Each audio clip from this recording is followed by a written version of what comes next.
You're muted. Well, we get it rolling on the Krueg Show now that I'm unmuted. Preseason game number 1 in the books, everybody. 49ers routed in Vegas by the Raiders, 34-7. We're brought to you by Pig and a Pickle, the best barbecue in all of Northern California. Pig and a Pickle. Check them out. 2 locations, Emeryville and Corte Madera. They're open 7 days a week in both spots from 11 a.m. until 8 p.m. or until they run out. Pig and a Pickle, the best barbecue in all of Northern California. All right, welcome to the Krueg Show. We're also brought to you by Marin Autoglass and New York Style Italian Sausage Company. We've invited, of course, the great Kev Krueger's in the house. We're also going to have we've invited Bay Area Baller. Baller will be here as well, I believe. He'll check in here momentarily. I've invited the coach as well. I don't know if the coach is going to be able to join us or not. I invited JD, but JD can't make it today. But let's just get right into this game. 49ers lose the game, and it was a sloppy effort. And, I got a list of the good, the bad. I got pages and pages of notes. Kev does as well. We welcome in Baller as well. Baller, good to see you, man. What's going on, fellas? Hey, great to see you. Great to see you. We just started, and we were just getting to get into this thing a little bit. Why don't we do this? We'll go around the room and give our takeaways. My takeaway was that, my first takeaway was I thought Jalen Graham, the 7th round pick linebacker, looks like a star. I mean, he looks awesome. I thought Deshaun Jameson looked really, really good in this game. And I really liked what I saw out of Jameson. I really liked what I saw out of Jalen Graham. And there were a number of positives. But, of course, we have to have a quarterback opinion. And, to me, and I don't know how you guys felt about it. We'll get into it here. But I thought Sam Darnold looked really, really good. I thought he was the guy that looked the best today out of the quarterbacks. I mean, Aiden O'Connell actually looked the best of the quarterbacks. He was 15 of 18 for 141 yards and a touchdown. Niners only sacked him 1 time. But Darnold was 5 of 8 for 84 yards. Looked calm, had a nice deep ball. He looked really, really good. And then you have Trey Lance, and Trey Lance, the numbers look good. He was 10 of 15, 112 yards. He had a touchdown. But he also threw 2 balls that, should have been picked. And, his passer rating was 111, but if they hold on to that pick, his passer rating is like 32. So he was also sacked 4 times. The Niner backup offensive line did not do a great job, but to me, it wasn't like Trey Lance wasn't good because the Niner O-line wasn't good. Trey Lance looked skittish at the beginning of this game. He held the ball too long, wasn't seeing it, ball wasn't coming out. Greg and Tim even commented that he was holding the ball too long. At one point, they came back from a commercial, and Greg said that Trey had held the ball on the previous play for, 8 seconds or something like that? That's just way, way too long. So his timing and his clock were slow. I don't know if he didn't process what he's seeing or if he wanted to let his receivers open up, but that combined with a 49er offensive line that got their you-know-what handed to them most of the day made him look really, really bad. And then in came Darnold, who went 5 of 8. In came Allen. He also went 5 of 8. Allen had an interception. But I thought overall, if I had to say, who's the lead in the quarterback 2 race coming into this game, I thought it was Trey Lance based on what I had seen. But after watching this game, I would say it's Sam Darnold.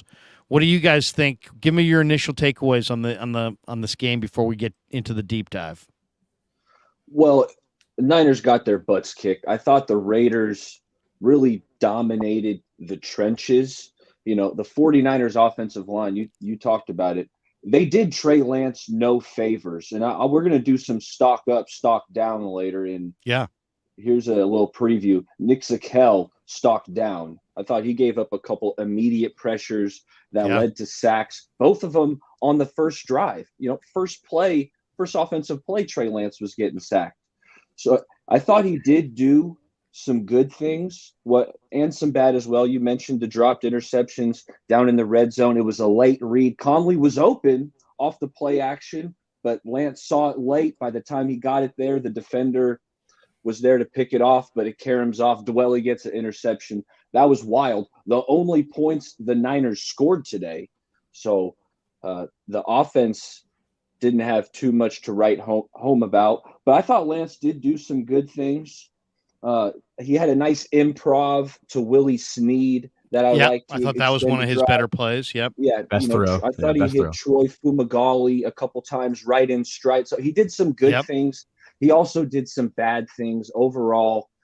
I had my Trey Lance shirt on. I really wanted a big game from him, like to kind of make this QB1 job maybe interesting. We know it's Brock's, but, it was a bit lackluster. But again, the offensive line did him no favors. Yeah, I mean, Trey Lance just came out today and looked uncomfortable. The offensive line did not help him at all. But he just came out here and he just was throwing things. He wasn't making the right reads. He was holding the ball for too long. I mean, he cleaned it up towards the end, but that was not a good showcase for Trey Lance, not a good showcase for the offensive line.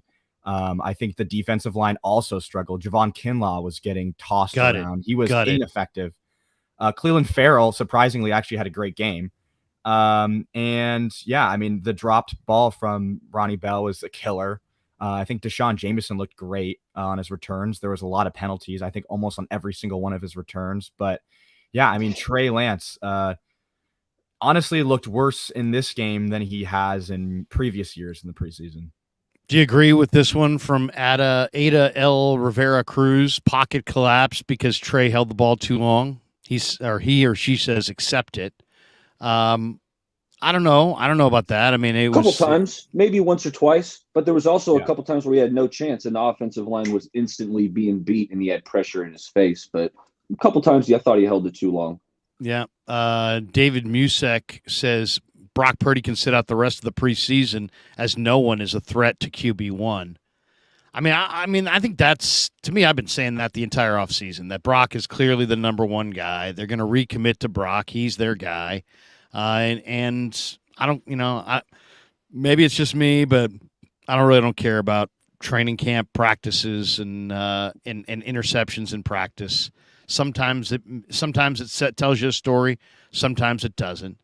The games mean more than the practices. That's all I would say. Not that the practices don't mean something. They do mean something. On a positive note, Cleveland Farrell, who to me in practice hasn't looked like a whole lot, in this game, I love that move where he took a step to the outside, knifed inside, and the Raider left tackle just whiffed, and he got in on O'Connell.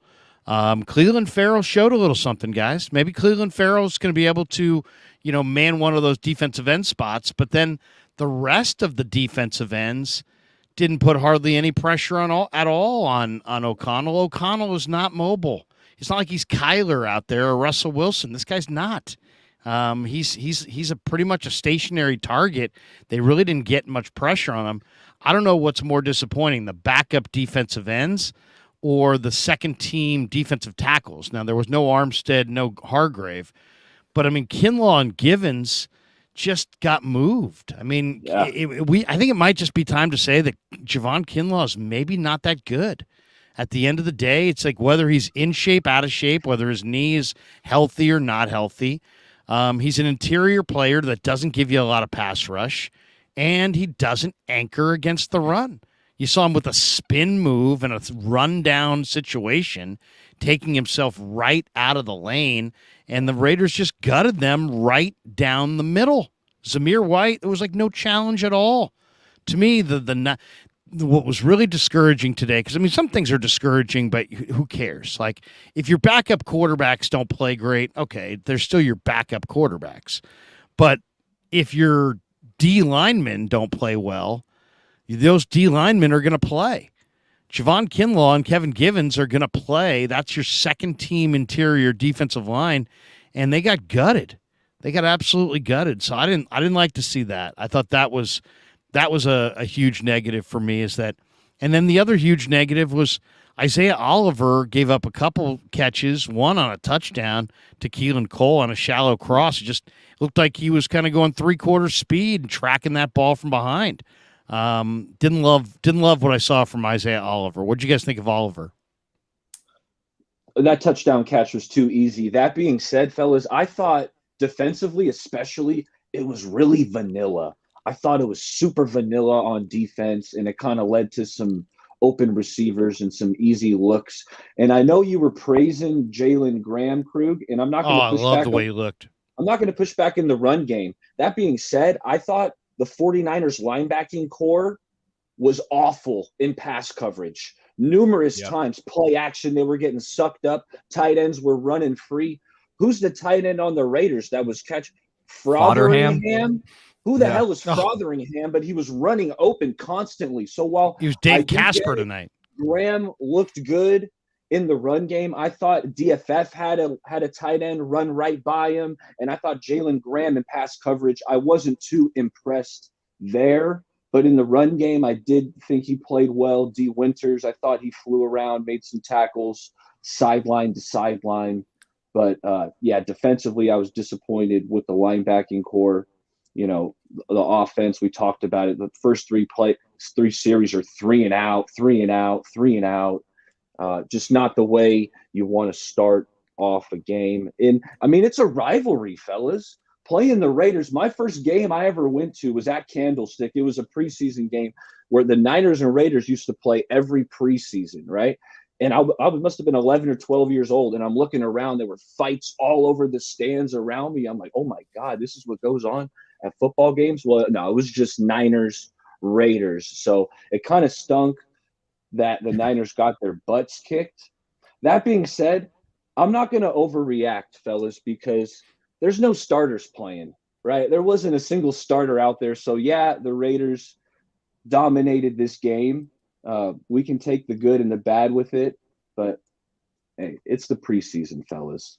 Yeah, no, I mean, it's early. You can't overreact to a preseason game. You can't be breathless and make all these conclusions. But Jake Moody, third-round pick, missed 2 field goals. That was frustrating to see. Robbie Gould is sitting on his couch somewhere smiling, watching that. Moody's got a big leg, but you know what? A big leg isn't going to matter if you can't kick it between the goalposts. So that is something to watch. On a positive note, man, Deshaun Jameson sure looked like a veteran on the returns, didn't he? I mean, it wasn't just what it looked like, but just his patience to let the hole develop. There's so many guys who don't show any patience, don't show any vision. Jameson, I thought, looked really, really good. Marcelino McCrary-Ball, I mean, he led the Niners. In the first half, I think he had 5 tackles in the first half. He wound up with 6 in the game. I don't know how much he played in the second half. But Marcelino was throwing his body around. Jalen Graham was throwing his body around. I thought Womack and Jair Brown made some nice plays.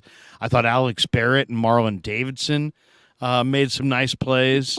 There was definitely some things. I mean, Cleveland Farrell had a nice sack. Hartsfield had a tackle for loss. I think Quantrez looks like he's going to be competitive for a roster spot. But yeah, my biggest concern was the fact that the Niners' defensive front just got gutted. I mean, they just absolutely just ran it right down the middle. And some guy named Cole Fotheringham, looked like a Pro Bowl tight end. 5 for 5. I also thought J.P. Mason didn't show a lot of vision on his dropped runs. That screen too. I thought that screen pass, he had some room to run on that. He started running before he caught it. Yeah. I mean, J.P. Mason also had, how about the short yardage play? Was it 3rd down or 4th? It was 4th down. Was it the 4th down run play? And he's got a gigantic opening to the right, and he runs into the backs of his offensive linemen and gets tackled for a loss. It's like, dude, run a little bit, take 2 steps to the right, and you got a wide open deal. Instead, he gets stuffed in the backfield. But, super underwhelming performance from the running backs. Yeah, I thought Ambry Thomas was good. What'd you guys think of Ambry today? I think he had that one missed tackle on a goal line toss, I think. But besides that, he actually played well in coverage and made some big tackles. Kind of surprised by that one, actually. So it's good Yeah, for I him. agree. I'm with you, Kev. I actually thought Ambry Thomas potentially. This is maybe before Luter went down, but I thought Thomas was on the outside looking in to make this roster. But I got him on stock up after this game today. He had a really good tackle for loss on a 4th down, 4th and 1. He flew in there, pulled the back down short. I also have him down for a PBU, a nice pass breakup. I thought the coverage was pretty sticky from Ambry. And on the flip side, Womack, I'm not going to put him in my stock down section, but I thought about it. He got burned on that 3rd and 1. Again, 3rd and 1, you're probably thinking a short pass is coming, but the Raiders went deep. Luckily, the wide receiver dropped the ball. Otherwise, that would have been a big game. Womack was burnt there. I thought he had played some soft coverage a couple times, gave up some easy completions. So I don't think Womack was at his best. But let me just give you my stock up, guys, while we're on it. So I said Ambry, and I put Ronnie Bell in the stock up. I know he had the dropped ball that led to the interception with the big run, but I liked Ronnie Bell. I thought he was getting open. That being said, Deshaun Jameson was way better in the return game. A couple penalties negated some really good returns. So I got Deshaun Jameson also in the stock up for that. And actually, fellas, I saw that play where Kinlaw completely took himself out of the run game. And it was like, why would you do that? It took him what?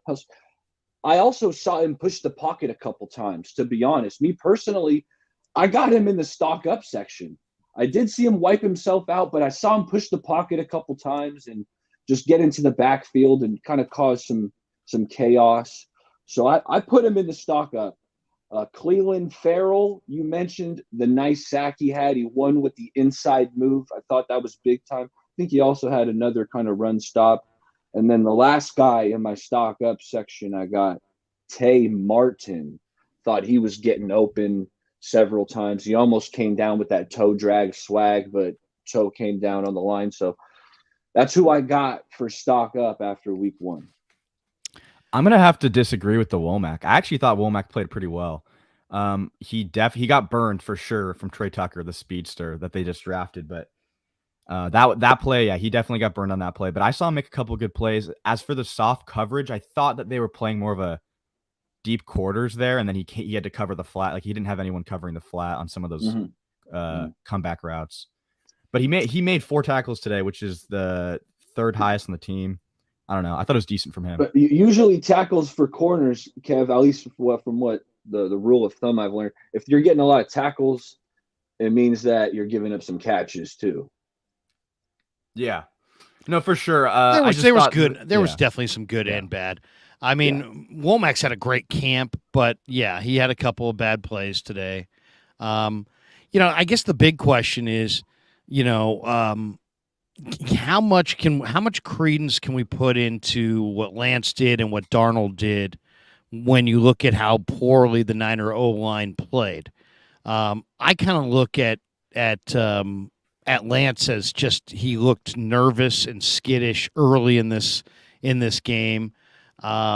His timing, it's weird. It's like you put him in there. It's like he holds the ball a little too long, pretty consistently. And there was that one where he had Dwelly off on the side. This was like, what is this? Was this the first series or the second series? No. Second. It was a bootleg. Was it the bootleg pass to Dwelly? Had Dwelly open? Or no, he just had Dwelly open on the left side, and he just didn't throw it, and then took the sack. So I mean, it's just like the clock. It's like you got to speed that up, and if a guy's open and you've got a 3-step drop, the ball's got to come out.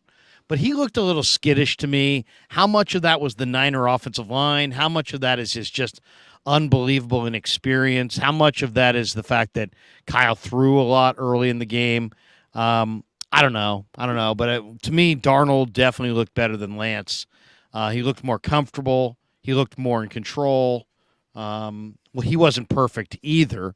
And then Brandon Allen. I mean, Brandon Allen, we kind of discount Brandon Allen, but there's no question he's a veteran. and he didn't look at all, nervous. He looked very comfortable. He looked like, I mean, obviously he threw an interception. He still doesn't have a big arm. His ball down the field kind of hangs. But, like, how much are you going to put on Lance for this one? How much are you putting on the O-line? I mean, this is a great showcase of why pass rush matters, because Aiden O'Connell looked like a great quarterback and Trey Lance looked like he couldn't get a completion for some drives. So I think that you have to definitely factor it in, considering it's his first game back in months. You're not going to say that he's done, obviously, but yeah, he wasn't accurate at first. He was throwing the balls behind guys, but I think you're just going to have to wait till next week to really make a decision on that. Yeah, I'm putting it 50-50. Trey, he wasn't good. Second drive, he missed Warner. Looked like he had Warner open on an angle route on third down. Just threw it behind him, missed that one. The offensive line wasn't good. So that's where I'm getting the 50-50 from. Neither Trey Lance nor the offensive line performed well. The chat is overwhelmingly anti-Trey. I don't know if we've got 1,200 plus people in the room right now, and thank you for everybody for stopping by the Krueg Show. If you've yet to hit like and subscribe, please do while you're in here. Hit like and subscribe, hit that notification bell, and every time we go live during the season, and we're going live quite a bit. I went live 3 times yesterday. We'll be going live with JT the Brick tomorrow night, possibly also with Grant tomorrow. Mondays are big, but we'll of course be at training camp again on Tuesday and all the reports, and we'll bring you all the breakdown of camp before practice, after practice. We do a whole breakdown, instant reaction, the good and the bad, and we're doing lots of live streams. So we'll have tons of Niner coverage throughout the year, not to mention all my locker room interviews, and when I face up the players and go talk to them every Tuesday, Wednesday, we'll have all that for you. So hit like and subscribe and get in early on the Krueg Show, because we're going to have the best Niner coverage on YouTube throughout the season. You can bank on that. But looking at some of the comments, guys, we got this one from the barber. Been saying Trey's not the guy. Trock talks. Trey's best attribute is the unknown, but after today, that is diminishing his value. We got this one from Tackle QB. Brock is our franchise now. Read it and weep. I mean, there's just so many people that are. We got this one from Dennis Wong. Hey, Dennis. He says, trade Trey Lance. Third string All-Pro. Says Lance might not even be quarterback number 2. Steven87. Cut Trey now.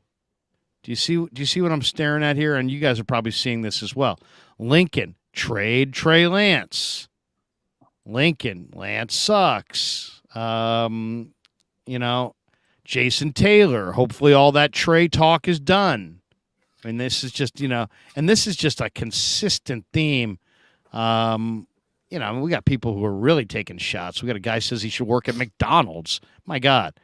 Yeah, I mean, that's an overreaction, but that is clearly an overreaction. But I mean, The fans are going to, come on. Fans overreact, right? And I'm a fan as well, but we try to keep this all in perspective. We got a guy, El Camilo Dorado, doesn't even like Marcelino. He says Marcelino ain't him. Larry Flanagan fouls looked way better today. We got a guy who says Kevin's going to carry the show. That guy's been drinking, clearly.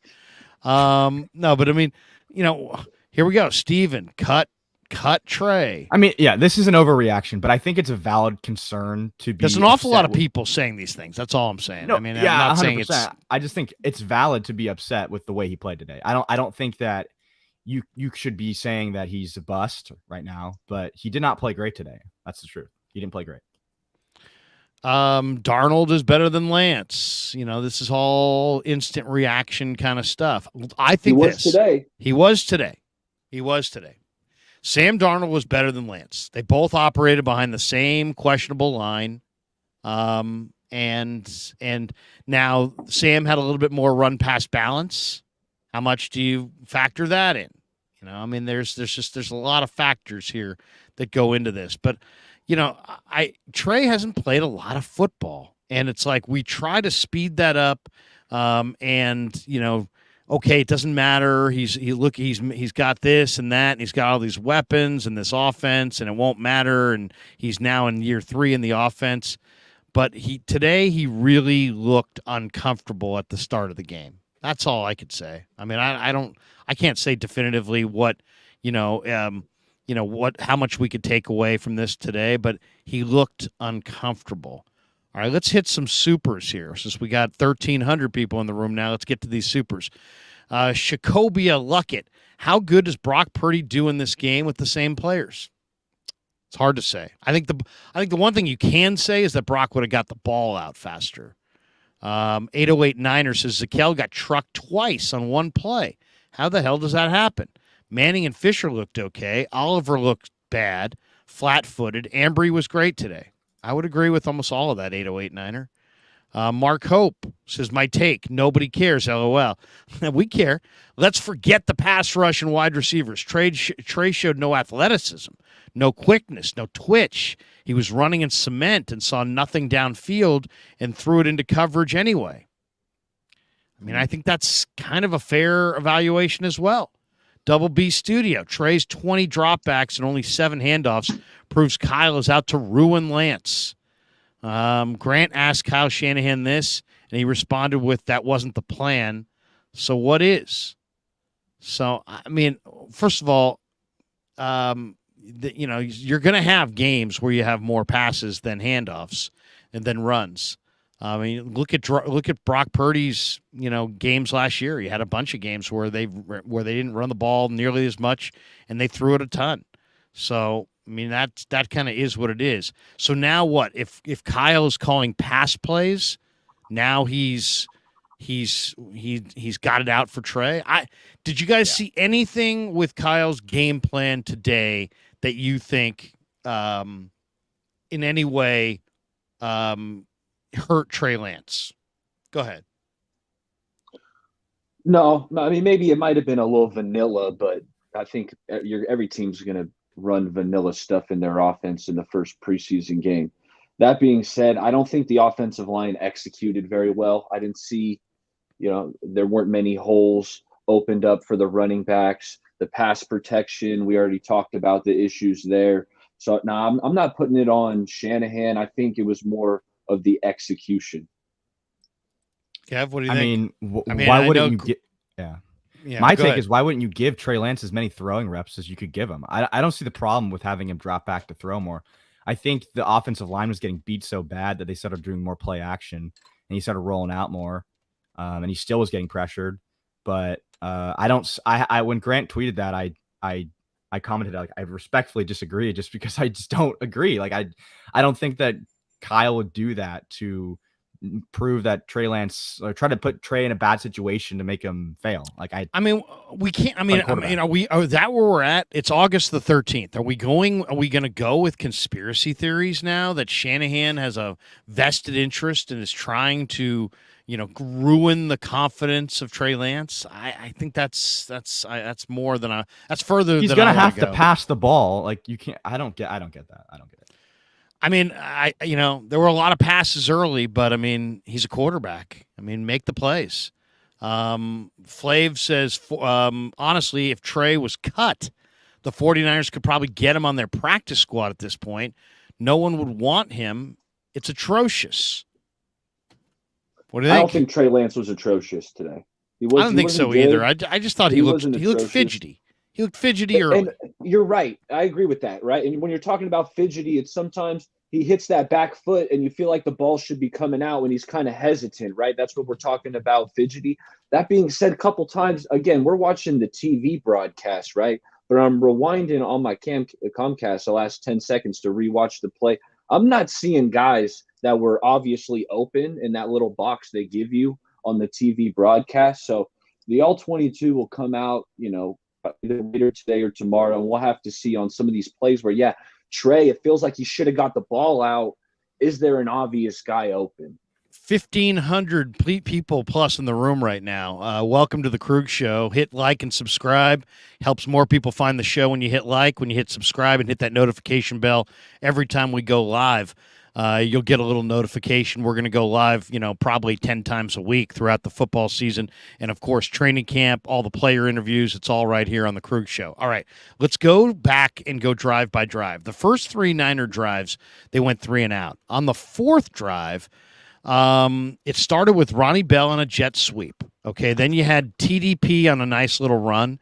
You got to 3rd and 2, and this was, I thought, one of the nice plays. Lance threw to Fumagalli in the flat. That got the first down. Then on the next play, Lance goes play action pass to Conley, and I like that play as well, and I love the ball handling.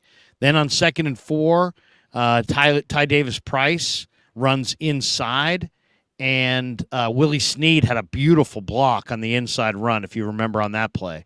That brings us to 1st and 10 inside the red zone at the 21.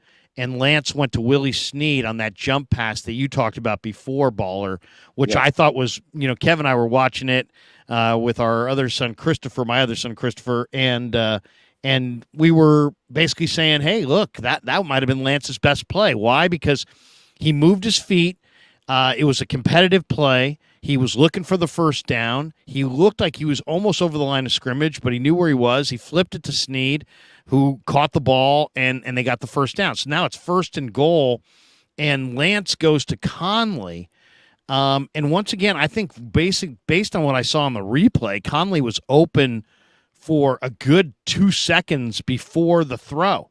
And then here came the throw late, and Duke Shelley of the Raiders comes racing from right to left and should have picked that thing off, number 23. Instead, he popped it into the air. It went right to Dwelly. So instead of an interception in the end zone, it becomes a touchdown. But Lance, guys, on that drive, granted, the last play, he was slow to recognize it, and he lucked out. But it was a nice drive. He went 4 for 4 on that drive. It was a 7-play, 61-yard scoring drive, and he went 4 for 4. He looked good on that drive, I thought. Yeah. Absolutely. Absolutely. Yeah, go ahead, Kev. No, it's all good. You go. And then I also liked the throw, the down and distance. I want to say it was 3rd, but Trey Lance hit Conley on a really nice post route for a first down. That and then the improv to Willie Snead, those were probably my 2 favorite plays from Trey. I would say if there was something that I really liked in this game, I liked the way the Niner DBs. I wasn't expecting Ambry Thomas to play well, but I thought he did. There were a couple guys that I didn't expect to play well who played well. Ambry was one of them. Cleveland Farrell was one of them. I thought Quantrez Knight, guys, looked like a player who might be, we don't talk about Quantrez Knight, but you know what? What I saw in this game, now I don't want to overreact, right? But I like Quantrez Knight, maybe giving Isaiah Oliver some run for the starting nickel spot. I don't know how you guys feel about that, but, if you watch college football, Quantrez was an alpha for the Bruins, and he can play all over the place. He can play corner. He can play safety. In some ways, I think Quantrez is ideally suited to be that nickel. And if Isaiah Oliver is going to struggle in the nickel spot, Quantrez Knight may be the answer to their problems there. I like Quantrez, and I've liked him for a couple years. I think he's healthy now. He's playing fast. He's playing physical. He's shined in practice. And today I thought it was just that one play that he made a tremendous play on. But I think Quantrez, if Oliver isn't the guy, Quantrez could be the guy. What do you guys think? He made that one really great open field tackle on 3rd and 6. Yeah, that was the only play I really saw from him. He looked strong, physical guy, but that's all I saw from him today. But yeah, he looks like a good player. I liked what I saw from Q Knight, and on the flip side, in my stock down, I got Hartsfield in stock down. I thought he got burnt early on a 3rd down in man coverage. He just got torched. I don't know what receiver it was, but he got burned, and then he gave up a touchdown late where his obligation was to cover the flat. He was late to get into the flat and kind of gave up an easy touchdown. So I would say Q Knight had a good game, and then Miles Hartsfield I would put in the stock down category. I gave you my stock up, I said Hartsfield stock down. Yep. I mean, Moody, I got to be honest, Moody stock down, right? I mean, I'm not overly concerned because it's not like he was missing gimmies, right? A 40-yarder is not a gimme. A 58-yarder. It's in a dome, though. But he missed both. Yeah, that's the thing. I know, and that's why he's in the stock down category, but they weren't gimmies. And then Cameron Latu, man, I know, the dropsies have been reported, and actually after we drafted him, and I'm doing my research on him, I'm reading PFF. PFF talked about his drop issues at Alabama. Remember, this is a guy coming out of high school. He was recruited as a defensive end, and I don't think the transition to tight end, he's just not quite there yet. Well, he's not on scholarship, man. I mean, somebody's got to remind him. Now, he said it the other day. He goes, man, I got to get on the jugs gun. There's no excuse. But, I mean, today he basically almost came up with another drop, and then his hands are just suspect. I mean, his hands are suspect. Just too many mistakes today, and Cameron Latu's fumble was one of them. And he almost dropped one before that. Double B Studio said, I'd let Bosa walk and rebuild the O-line. What? What? No. No. Miguel Ruiz, no more day drinking. Miguel Ruiz says, I'd like to see more people pissed at Kyle for not being able to scout quarterbacks instead of trashing the player and the pick. Didn't he draft Brock Purdy? So if we're going to bang on Kyle for Trey Lance, aren't we going to credit Kyle for Brock Purdy? How do we get around that one? How do the people that want to rip Kyle and say that he can't pick quarterbacks get around the fact that they drafted Brock Purdy? I don't know. They don't think he's good either. Yeah. Or maybe you don't think he's good either. Yeah, that's the other angle. Manny Fresh, the whole quarterback room stinks. Wow. Saul Goodman. First of all, I thought considering the Niner O-line wasn't good today, it wasn't the first-team line. I mean, let's be honest. The Niner first-team D-line and first-team O-line are worlds better than the Niner second-team O-line and second-team D-line. The O-line is not necessarily an issue because everybody's first-team O-line's way better than their second-team O-line. But the D-line is an issue because your D-line backups play. Like, I didn't see Austin Bryant. Was Beal in a uniform today? I didn't see it. Was Taco out there? I didn't see him. I didn't see any. The Niner defensive front did not make any plays. The only guys that I saw on their front do anything all day were Cleveland Farrell and Marlon Davidson. Marlon Davidson looks pretty good, though, guys. 300 pounds. He moves pretty well. I thought he looked good. I really did. You're right. No, I was disappointed with the D-line, absolutely. Austin Bryant coming into this game, he was a guy I had circled. I thought maybe he could be a contributor specifically in pass rushing situations. But today, I saw him on the field, but he just wasn't making that impact. I saw your boy Wagey out there, but I don't think he didn't make any plays, though, quite the impact. No. Yeah, the defensive line, it was a disappointing day from that perspective. Yeah. You know who looked good that was surprising to me? Like, I honestly barely know anything about the player, was AJ Parker. AJ Parker had a tackle for a loss on a good screenplay. Yeah. And he had a couple other tackles that were pretty big time. I was like, who is this guy? Because I don't really know much about him. I mean, I feel like I know the players really, really well, and I don't know much about him. I mean, I can't really say much about him even right now. So, I mean, we'll just have to watch him, the rest of camp.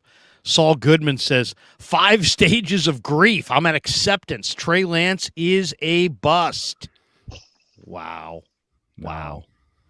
Matthew Rowley. Matthew, thanks for the 20 bones. He says, you people. Anytime you start your text or your chat with a you people, you got to fear the rest of it. You people are ridiculous. Lance has the same issues he always has. Too slow processing, inaccurate, and not as athletic as advertised. Just stop or say precisely what you see. Don't say arm strength or athletic. Get specific. There you go. I mean, it's year 3 for Trey Lance.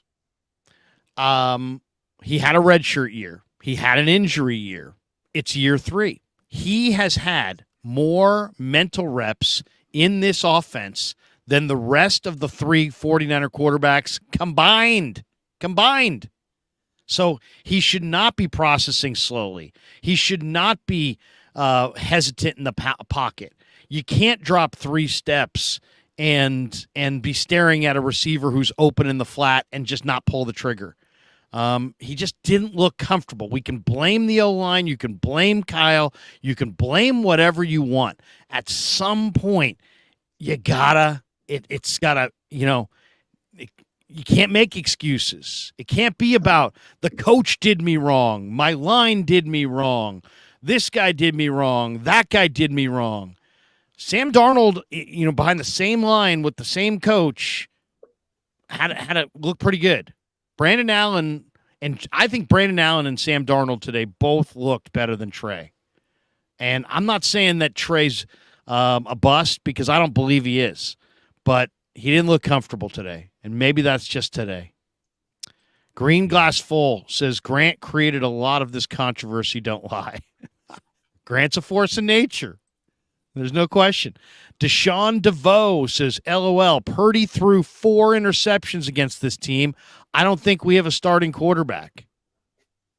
First of all, Purdy did not throw 4 interceptions against this team. Purdy threw 2 interceptions against this team. The other 2, I believe, were in 7-on-7 drills. 7-on-7 is different than an 11-on-11. And by the way, none of us were there to see that.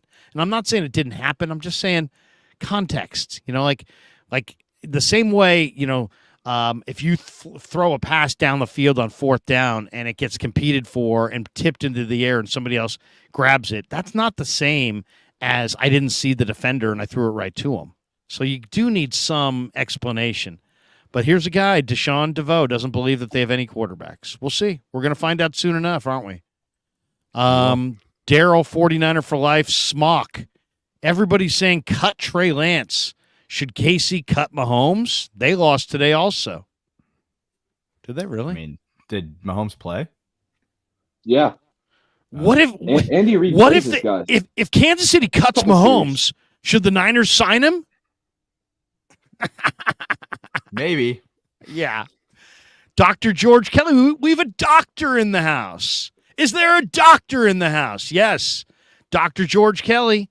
And he's just saying, you know what? I don't even have a comment. I'm just a doctor, and here's a $20 bill. I got cash. I'm a doctor. One of my favorite scenes from Curb Your Enthusiasm. Larry accuses his neighbor of stealing his paper, and he goes, "Did you steal my paper?" And he's like, "Larry, I'm a doctor." And he goes, "But did you steal my newspaper?" "Larry, I'm a doctor." They went back and forth for a couple minutes. Epic Curb. Trock Talks. He says he's been a member for 2 months. Look at that. Larry, all the Trey comments are due to inconsistent reporting and overhype of Trey by the YouTube commentators. Respect your takes, not others. Well, I mean, Trey, I'm not going to, first of all, I mean, I agree and disagree. I don't know that the takes have been inconsistent. I've been going to camp and telling you exactly what I see. There have been some days where Trey's been better than Sam. There's been a few days, fewer, that Sam was better than Trey. Once again, it's practice. We gotta factor that in. It's practice. But I would say, and I have said, that in my mind, Trey was a little bit better than Sam in practice. But I would also add that today, without a doubt, Sam looked better than Trey. Would we all agree on that one, that Sam looked better than Trey today? Or what do you think, Baller? Are you 50-50 on that, or what camp would you say you're in on that? No, I mean, Sam, absolutely. Sam looked really freaking good. He dropped the dime to Ronnie Bell. He made a few nice throws, even the off-balance throw to Latu, where Latu ended up coughing it up. That killed one of his drives. I wanted to see Sam get another drive. I did too. I thought Allen might have came in a series early, but that being said, Allen looked pretty solid, made some throws in that intermediate part of the field. But yeah, I got to be honest and tell you, my eyes told me Darnold played better than Lance today. If Darnold is the number 2 guy, now let's just say that what we saw today is it, right? Who knows, right? Who knows? And I'm not saying he is, but if Darnold is the number 2 guy, if you're the Niners, you keep Trey as the number 3, or you make Brandon Allen the number 3 and move off of Trey Lance somehow, some way, for whatever. I don't think you're going to get anything of value, so I think you keep him. Let's say you're going to get let's say you're going to get what you were going to get at the draft, 5th round pick. A 5th round pick, and then you take a 5th round pick. You took Hafanga in the 5th. You took Kittle in the 5th. You took Greenlaw in the 5th. It's not like a 5th round pick is nothing. Would you take a 5th if Darnold is the number 2 and Lance is the number 3? This is also a cap deal because you got $9 million of cap.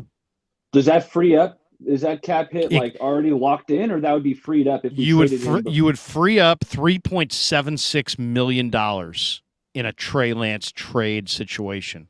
Would you do it for cap reasons and to get down the road and have this controversy be behind you, or do you say no?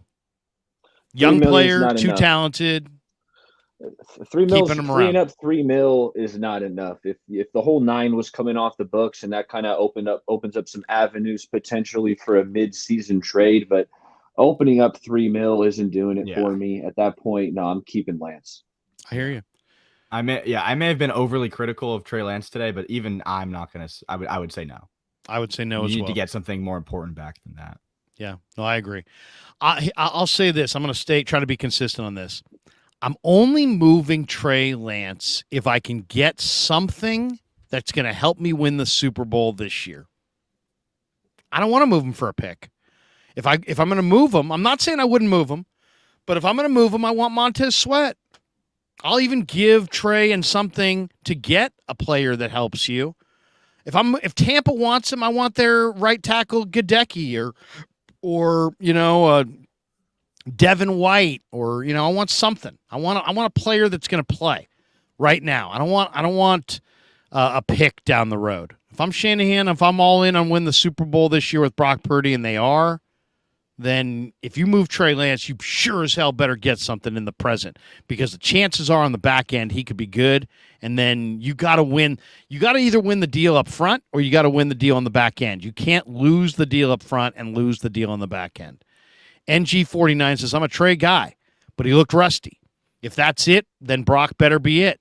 Our O-line has no depth, which is not good, unless LVR are that good, unless the Las Vegas Raiders are that good. I don't know. Well, I mean, here's the bottom line. Go look at the snaps for the offensive line. When a team plays 70 snaps, your starting O-line plays 70 snaps. It's on the D-line where your backups play.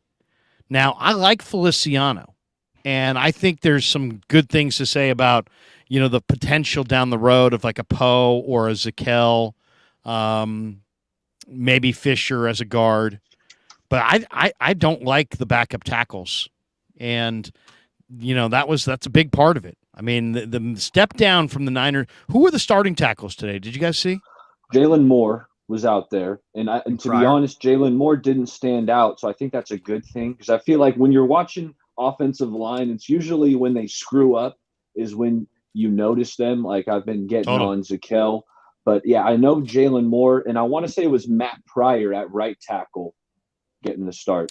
They didn't – when they ran in this game, they ran into a stone wall. Not only was it a little bit of jailbreak on their quarterbacks with no Crosby, no Chandler Jones out there, which always makes you nervous, but more importantly, they could not open run lanes for their power backs between the tackles. Raiders dominated the trenches. They dominated the trenches. Dominated the trenches. Not good to see. Another super here from Ricky Williams. He says, Ambry Thomas, man, we need him to perform this year. E-Man was the truth. Big shoes to fill. I'm with Ricky.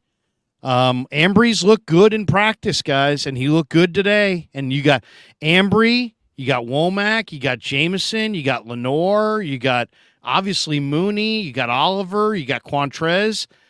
The Niners do have some good corner depth. To me, I mean, I loved what I saw out of Graham, and I loved what I saw out of Jameson, and I loved what I saw out of Quantrez. And then I got Ambry down the list as well. But there was I didn't like what I saw from obviously the kicker, Isaiah Oliver, Nick Sakel struggled, Tay Martin struggled, Cameron Latou's at the top of the list, and then I would just say in general, the Niner O-line and the Niner D-line.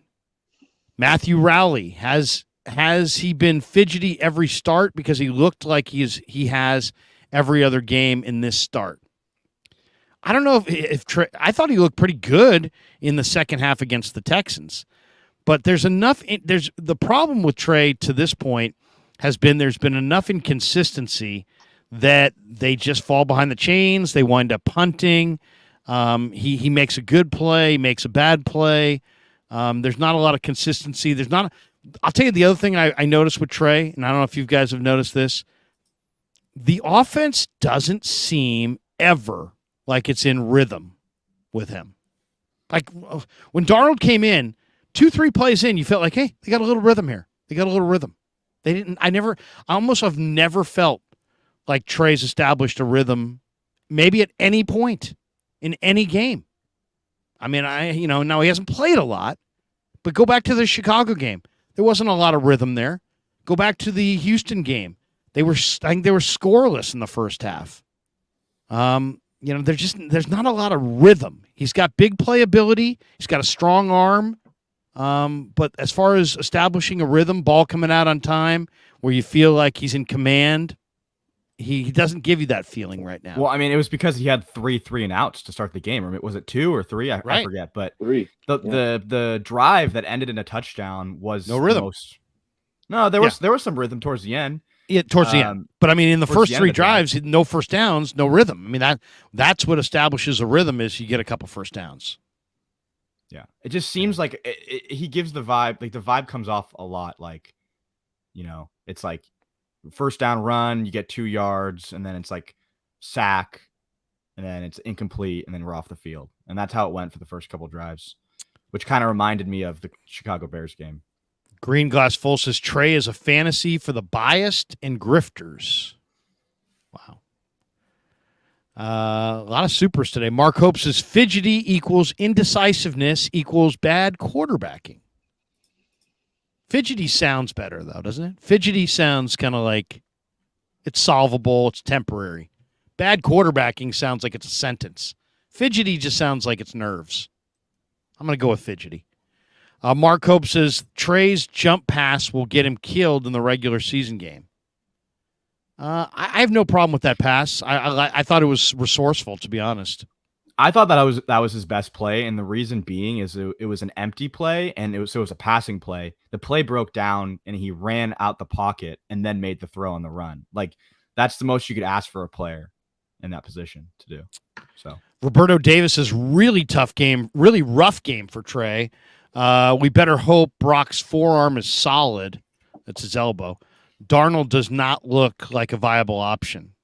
I thought Darnold did look like a viable option. I agree. I thought Darnold looked really solid. I thought Darnold looked, like he looks about every third or fourth practice. Like really, like you look at it today. I thought, look at the ball that he completed. Was Ronnie Bell? Was that who it was? The deep ball? Yeah.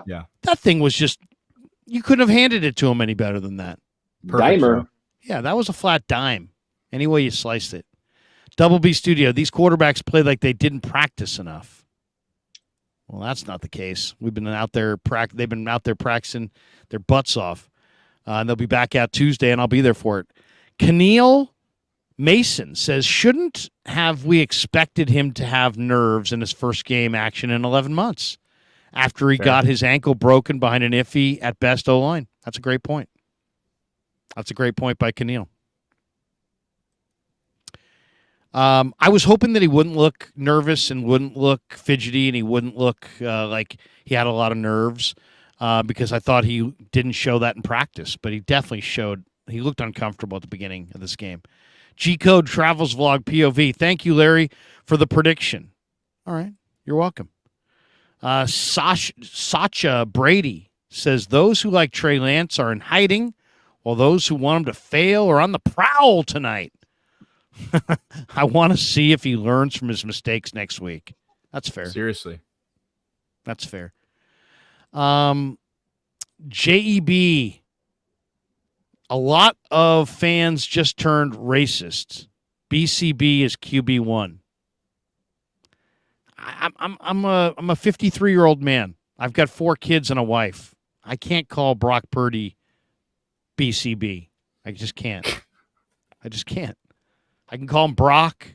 I can call him Mr. Irrelevant, Mr. Relevant, but I can't call him BCB. I just can't. Double B Studio. This team played with no chemistry because of Kyle. He's blaming Kyle. Do you agree with that, guys? How much is Kyle to blame for this preseason game? I don't think to me, I don't go there. I just can't go there. You're going to blame the coach because your team looks flat in preseason game number 1. I don't know. There were no starters playing. He's not running his regular offense either. He's just running the basic plays, right? He's not scheming up 33 plays in a row to run a script on for a preseason game. He's not. It's not the same thing.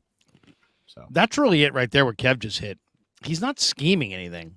The guy is a play caller and a play sequencer of note. And then let's be honest about this.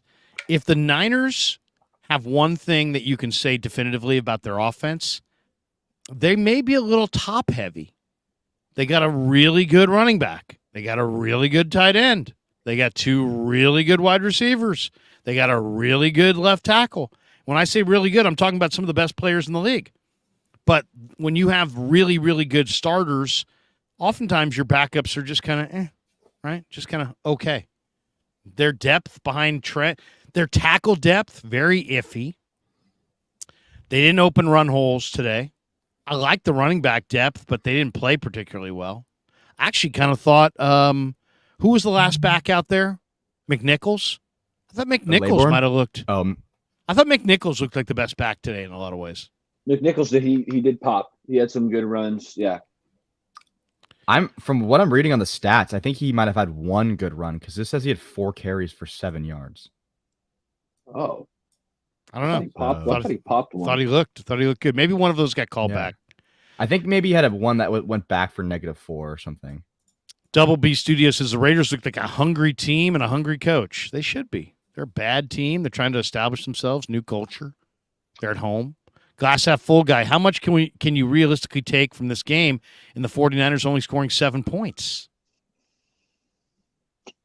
Just a little bit. You're looking for individual performances, right? We're looking for who played well, who screwed up. I feel like we broke that down pretty good because win or loss, it doesn't freaking matter. But you're trying to look for the good and the bad from a player, from a roster standpoint. Remember, these guys, they're fighting for their life. They want to make this NFL roster.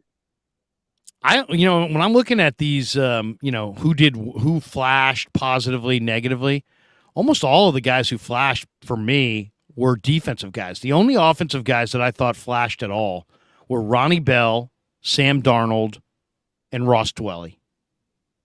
Yeah. Right? Everybody else that flashed I thought was on defense. USMC, #49er. U.S. Marine Corps, so we're getting there. Thank you for your service. He says, so help me understand.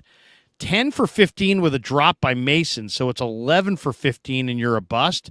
You have to see the all-22. Yeah, I mean, it's not – I mean, he threw a touchdown that was an interception. So that kind of changes things. To me, it was about holding the ball too long, not seeing it. The clock was a little slow, and he threw 2 INTs that got dropped. He also had some good passes as well, and we kind of outlined those as well. I thought, I think Kev said it best. He looked a little nervous early, but then when he got into a rhythm, he looked better. So like this, since we're kind of, we have to come up with one grade, I would say overall it was like a C effort from Trey. an F in the first 3 series and how nervous he looked and a couple of those bad balls, but then like a B for some of the good throws that he made and for, continuing to keep it rolling behind this line and finishing what he finished with, 10 of 15. But those are big mistakes. Big mistakes. Yeah. I'd give him a C-. I think he started off terrible, and then he really picked it up with some good over the middle passes. But the last drive, he almost threw another pick. And both of those drop picks were legit drop picks. They weren't like tip passes. They were like in the hands of the guy. I mean, playing. the second one, I thought the linebacker kind of read his eyes, kind of made a good play on the ball. Like he was running and he was outstretched. Like Lance didn't throw it right to the linebacker's chest. I think that kind of attributed to the drop. But that being said, it was a drop pick. Like there's no way getting around it. Like we've outlined, there was some good. Probably the bad outweighed the good. That's why they only scored 7 points and even the 7 points it was a lucky 7. So I think Kev is kind of right on the money with that C- grade. I think that's where I'd put it too. Binyam Hala Mariam, and if I butchered that, Binyam, I apologize. He says, keep it 100 and give the Raiders this one versus our young Bucks. No doubt. I mean, I don't think anybody here is saying we're not giving this to the Raiders. I thought the Raiders looked pretty good. Let's talk about the Raiders for just a second. I thought Aiden O'Connell looks like a future NFL starting quarterback. I thought that was they got themselves a nice quarterback. I think Zamir White looks like a solid player for sure. I didn't love their receivers, but and their defense was just kind of But I mean, Jordan Willis is clearly going to help them on defense. That hurt. And Jordan Willis, I think, is a nice pickup. The Raiders are not there yet. That Matthew Butler, the big defensive lineman, I guess he went out with a little bit of an injury. He kind of flashed early. But I think if you're a Raider fan, you walk out of this one going, hey, we got Jimmy G, but we may have a decent young quarterback in Aiden O'Connell. I mean, now, granted, the Niners didn't put any real rush on him, but 15 of 18 for 141 yards and a touchdown, he looked pretty good. Yeah, he was dicing out there. He was really dicing it up. He looked great. And they didn't even have Tyree Wilson playing, their first-round pick. So that defensive line just outmatched Michael Mayer. 49ers. You just got to basically pray that the 49ers backup offensive line doesn't have to play that much this year because that was a bad showing for them. Yeah. Niner Jason backup O-line is young. Yeah, There's nobody there. Turned the guy loose, and the backup center, like on the quarterback sneak, Darnold put together that drive. QB sneak, you're thinking you're going to extend it. I believe it's 67. Hold up, I got to get a name on this one. The Niners How about them play before that? The Niners couldn't spot him. Keith Ismail got blown off the ball. Ishmael's not an NFL starter for sure. That was Was that that was when TDP got the first down? Where was that exactly? Second half, right? No, first half. Second half. It was Darnold, so it was second half. Let me look that one up real quick. 4th and 1, Darnold stuffed. Yeah, so on 3rd and short, TDP had a nice second effort, and it was a terrible spot. Did you see the spot on that? They didn't give him his second effort. Yeah. I mean, in the regular season, you probably challenge that on 3rd down, get a better spot. But 4th and 1, they didn't move the line at all. 808 Niners says, Trey wasn't good today, but Papa and Ryan were blaming him for getting sacked. 3 of the 4 sacks they got in off the snap. Can't hide their bias. He's right. 3 of the 4 sacks, there was instant pressure, whether it was Zakel or Poe, immediately. And one of them, I could put one of the sacks on Trey. Felt like he held it too long. Again, when the all-22 comes out, we'll dissect whether a receiver was running open. But, yeah, I agree with 808 here. 3 of the 4, I feel like the O-line gave him no shot. Well, I don't know if they were blaming him for getting the sacks. I think they were just pointing out the fact that he was holding it too long because I think the plays that he held it too long on were plays that he threw. Like he threw the ball, but he held the ball too long. I mean, you could see the one where we got the angle from behind the center, and you could see, I think it was Dwelly or Warner or Fumagalli off to the left, and he took a 3-step drop, and the ball's got to come out. That ball's got to come out. The guy was open. There wasn't like a defender there. He just hesitated, and if you hesitate, you just I mean, I kind of agree with Baller on that one, but at the same time, there was like it wasn't like it was a play action pass, and then as soon as he turned around to throw it, he's like getting hit. It was more like 1, 2, 3 step back, look at the first read, and then the first read isn't there, and then the pass rush is coming, I'm sacked. So it's kind of his fault. It's kind of really not his fault. It's really the offensive line's fault, but it wasn't immediate pressure, I'd say. Like Manny Fresh says, what do the other quarterbacks do well? They had 0 points combined. Yeah, no, I hear that. I thought Darnold looked pretty good, but it's a team deal, right? And they weren't. Trey got the only points. Frank Tom Ocean, my instant reaction. What is that emoji? Can you guys decipher that emoji? I think it's like a defeated, sad emoji. Yeah, he's like looking down, crying. Looking down, crying. All right. Sorry about that. DM says not impressed with our defensive coordinator. Once again, it's preseason game number 1. You got a great defensive line up front. Your 1s on your D line are good. It's your 2s and your 3s on the D line that are a little bit questionable. And I didn't see one blitz. I saw a 4-man rush all game. I don't know if you guys saw. I think it's super vanilla, very vanilla. DM. I get where you're coming from because I wasn't impressed either, but like Krug said, you got to remember it's preseason. It was just very vanilla defensively. I was super excited by Jalen Graham. I mean, look at what they have in Jalen Graham. He's fast. He's instinctive. He looks good. Yeah. D. Winters had a nice play. Marcelino had some nice plays. The young linebackers, the Niner linebacking depth is real. And all I would say, and Flanagan Fowles played well. Oren Burks, I guess, was hurt. Did you guys hear what the Oren Burks injury was? I didn't either. And Curtis Robinson, I heard Greg say, hurt his shoulder. So we'll see how. I don't know if that actually happened. I think I don't know. Was he guessing on that? I think he might have gotten up gingerly, but I'm not sure if he came out. The only thing I will say is those linebackers, they fit up well in the run, but they were not having a good game in the pass. They were covering grass in the pass game. Like they were tight. Frothing Mother, whatever his name is, was running free all over the place. Frothing Mother. I was impressed with the way they held up in the run game, but like I said, I thought the play action pass, they were biting on it, and guys are running free on the over routes. So yeah. Carlos says if we lose a starter on the O line, all of our quarterbacks are going to play. God, he's probably right. Mr. Blum. Our Mr. Blue Magic 23 said every quarterback should get the same critique, period. Fair enough. I mean, they played different games. They had different strengths and weaknesses, but I hear you. Carlos says Latu and Moody's whiffs drop to instead of Latu has. Why don't we talk about that for a second? The 3rd round picks for the 49ers are not looking good. I mean, except for Jair Brown. He actually looked really good today.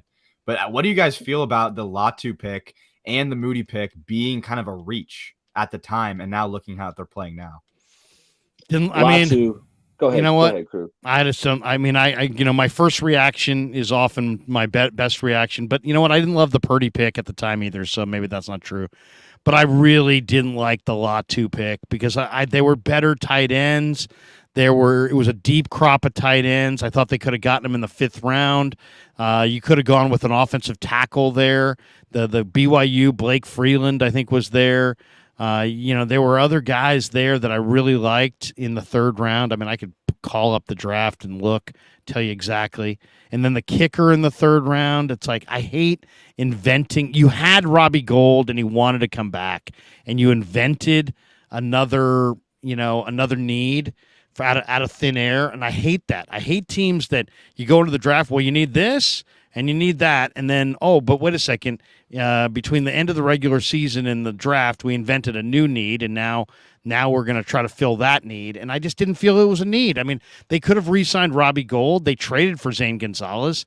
Nothing against – I mean, it's easy to rip Moody today because Moody went 0 for 2. But it's just like, so the Niners took Cameron Latu at pick number 101. They took Moody at pick number 99. Who was on the board at that point? Jacorian Bennett, the corner from Maryland, who's with the Raiders. Blake Freeland, as I just said, was on the board. I love the guy from Northwestern who went to the Colts, Adetomiwa Adebare, the defensive lineman who had such a crazy workout. Dawan Jones, the gigantic offensive tackle from Ohio State, went a few picks later.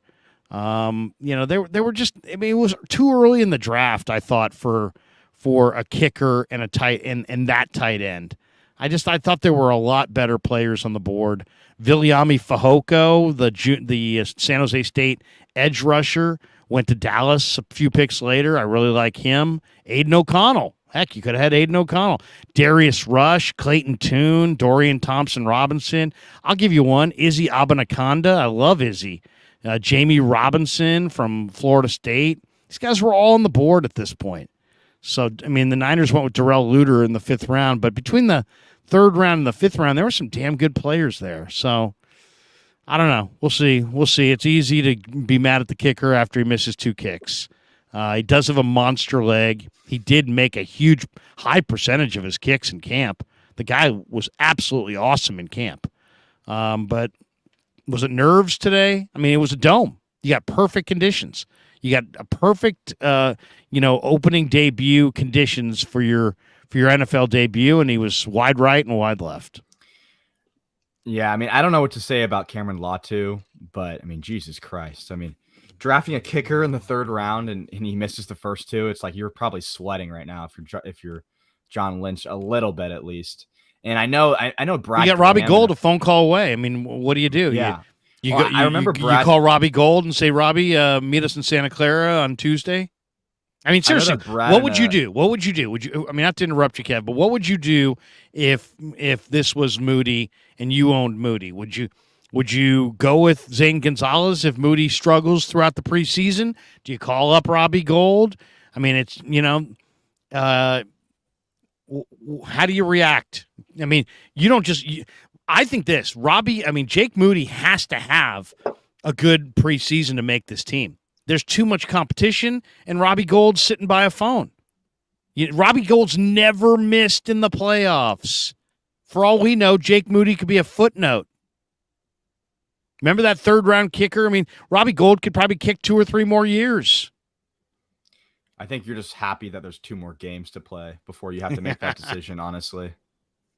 I'm not panicking on Moody. I know he missed the kicks today. The 40-yarder, it felt like he barely missed that one. One thing I noticed is kicks, naturally, they go right to left. And the misses he had at Michigan, it felt like he missed the majority of them on the left side, like that 40-yarder. And then, a 58, I think you can kind of put that one aside.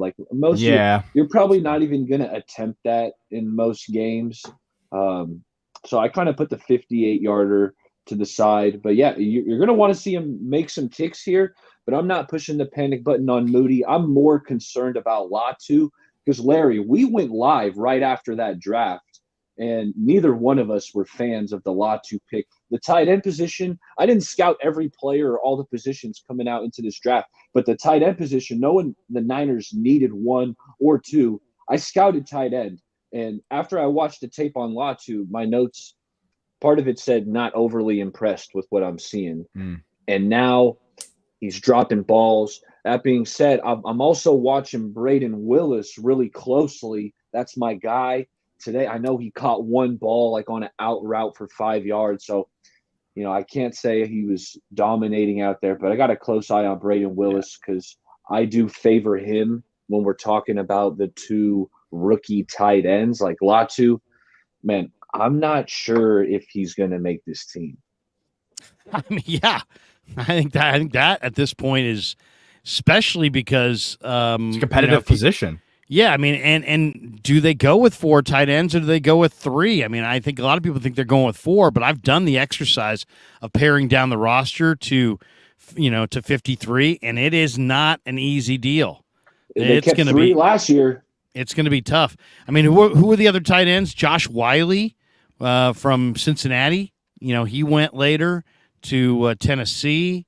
Yeah. Will Mallory from Miami, who's a very good receiver, he went to the Indianapolis Colts later on. Payne Durham was the tight end that I really liked that was still on the board. He's from Purdue. He went to Tampa in the 5th round.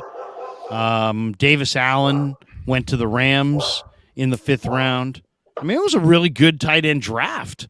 There was a lot of good tight ends there. Yeah. So The one thing I was gonna say is that I know some guys like Brad Graham and a few others were really high on Blake Freeland, and seeing the Niners pass up on him 3 times and seeing them how bad they played in the offensive line today kind of hurts. Not gonna lie. Yeah, no question.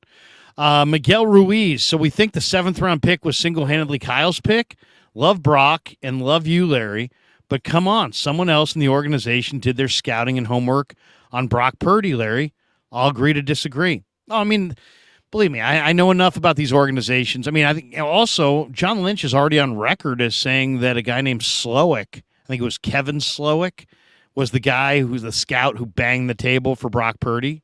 So, yeah, I mean, it's oftentimes not your head coach. And it's very possible that Kyle Shanahan had no input at all on Brock Purdy. I'm not, but I mean, so if Kyle didn't have any input on Brock, how much input did he have on Trey? We don't know. I mean, these are all speculative things at this point, right? Whose guy is whose guy, GTC Real says C- effort by Trey. I think the goal was to get Trey under pressure, to get him to read and fire. The pass-run ratio was on purpose for a reason. I have no problem with the number of passes being called early on. I just don't. And I don't believe that Kyle Shanahan was sabotaging Trey Lance. Mr. Blue Magic says no quarterback on the roster can win us a Super Bowl this year. We'll see. We'll see. I mean, they got to the NFC Championship game with Brock Purdy last year. Flav, Trey reminded me of watching Josh Johnson and CMC in that NFC Championship game again. The lack of rhythm and the tempo is palpable when he's in the game. Oof. Gosh. I think that's an exaggeration. Might be an exaggeration. Always a little. He's a little harsh. He goes a little. He runs a little hot. He runs a little hot. John Farr says, if Cousins is gone for sure, maybe a swap for Lance is a win-win for both parties.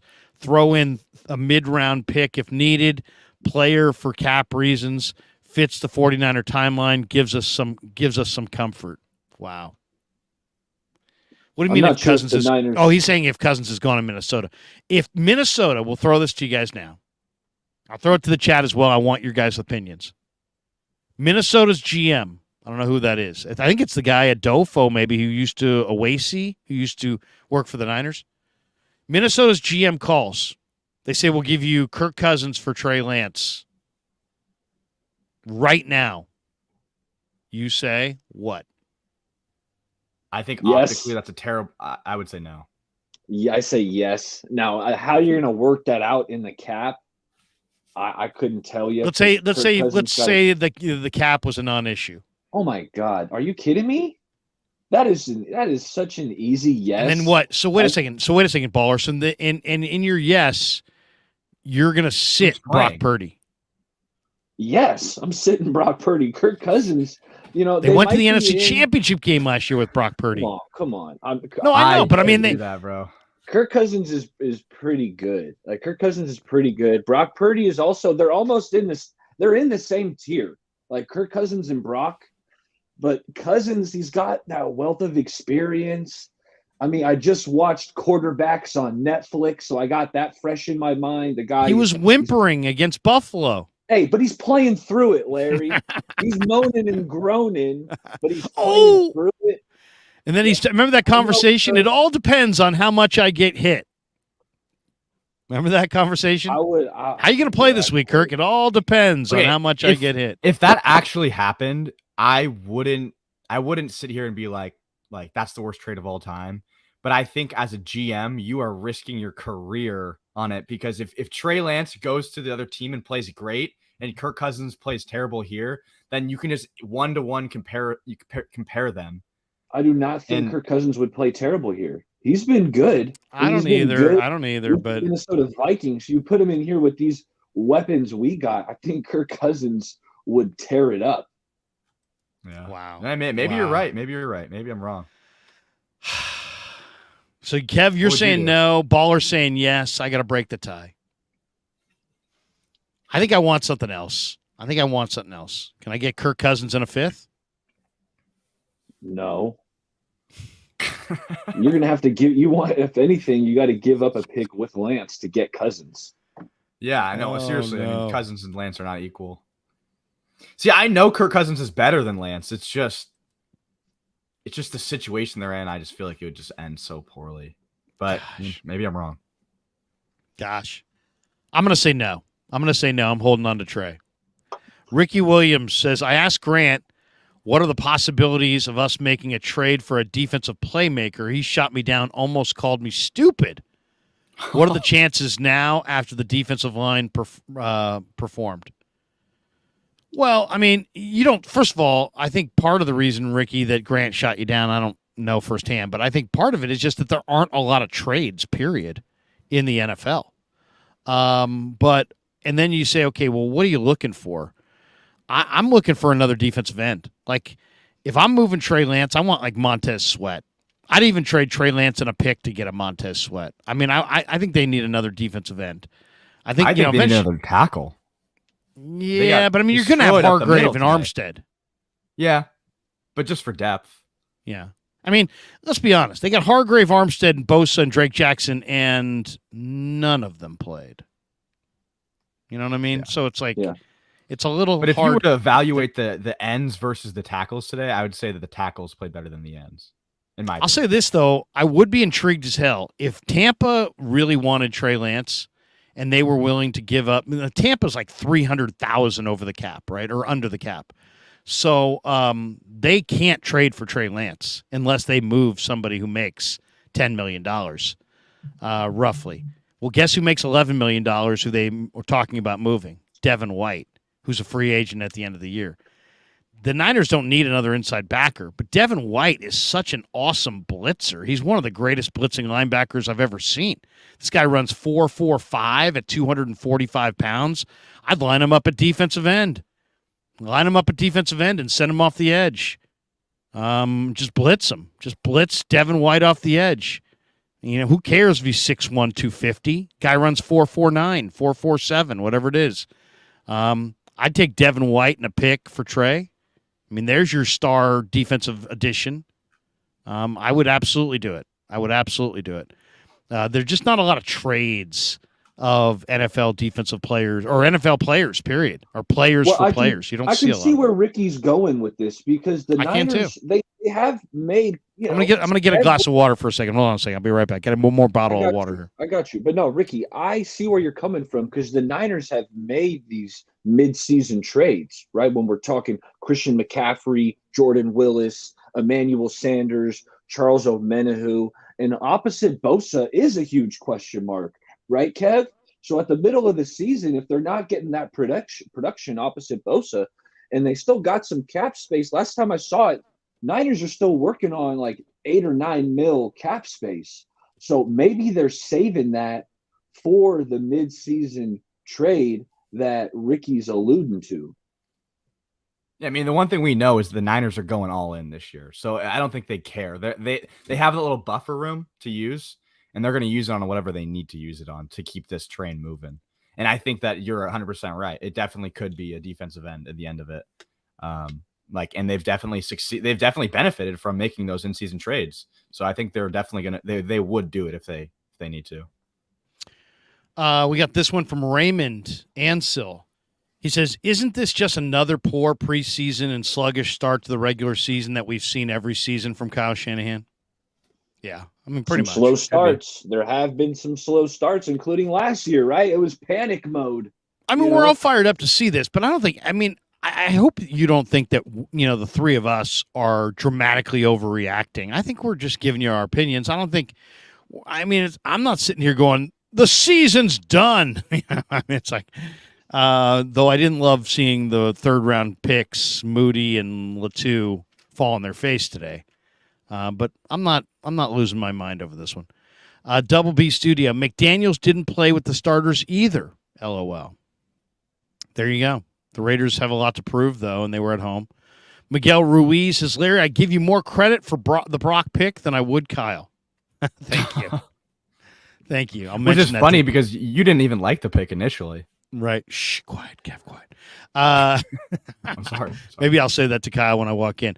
Hey, Kyle, Larry Krueger here from the Krueg Show. There's people in my chat. Could you imagine if I phrase this? There are people in my chat that actually credit me more with the Brock Purdy selection than you. Your thoughts? I mean, it would just be what if you epic. started reading? What if you started reading super chats in the press conferences? This is from Miguel Ruiz, who donates $5. Kyle, Flav says, "What the hell were you thinking, Kyle?" Speaking of Flav, if Darnold doesn't get more time than Trey next game, he's for sure QB2, and they are clearly just showcasing Trey in hopes of getting someone to take him. Heck, hey, Flav, based on what I've heard from many, many, many sources, there's a lot of people that believe, was Vic Tafer, he doesn't even cover the Niners, covers the Raiders. He's like, based on what I've heard, Darnold's going to be the number 2 guy. So, I mean, there's a lot of people that feel like Darnold is the number 2 guy, period. I've tweeted way too much about that this offseason, but it's honestly it's really interesting to me to see the amount of people from all the different, places in the media talk about Darnold being number 2. It's weird. I know. It's like either they know more than us or they don't know anything at all. Now, what do you guys think? Do you think Darnold's going to go number 2 or going to start next preseason game? You think that's kind of a switch off that they'll do? Well, it's funny. I heard Greg and Tim say Tim Ryan say in the broadcast that they felt like Brock Purdy was going to play in the preseason, but it would be for a couple of series in the Chargers preseason game number 3, which is interesting because a lot of times preseason game number 3 is like, just totally all backups. But it sounds like they're going to play Brock for a couple series in preseason game number 3. So if that's the case, my guess is, Sam Darnold probably starts preseason game number 2, and maybe Trey Lance gets the entire second half. Or, as Flav was saying, maybe they start Trey and try to kind of put out the kind of feeling that he's QB2 so that if they are going to trade him, the perception is that he's in front of Darnold as opposed to behind. What do you think? I like that theory, just trying to boost Trey's value. That being said, like when the unofficial depth chart came out, one of the first things I looked at was, all right, well, who's the backup? And they put Trey Lance or Sam Darnold. Right. So that would kind of lead me to think that, okay, Trey played ahead of Darnold in the first game. In the second game, they would flip that on top of things like we talked about. We thought Darnold played better than than Trey today. So I think preseason game 2, it's probably going to flip. GTC Real says depth on both sides of the lines is very concerning. Yeah, I guess if you said to me, give me your primary takeaway from this game, it would probably be that. It would be that the defensive line depth that I'm worried about is not there, and thus I needed to be worried, and I was right to worry. We got a great video out that Kevin and my son Christopher worked on talking about the free agent options that are available to the 49ers at this juncture. And when this stream is over, I would encourage all of you guys to go to my YouTube channel and look for that. Kev, do you remember the title? Can you give us the title of that so people wanted to? Yeah, it's called This is the 49ers' biggest issue. Which I think the Niners' biggest issue, Baller, is the lack of defensive end depth.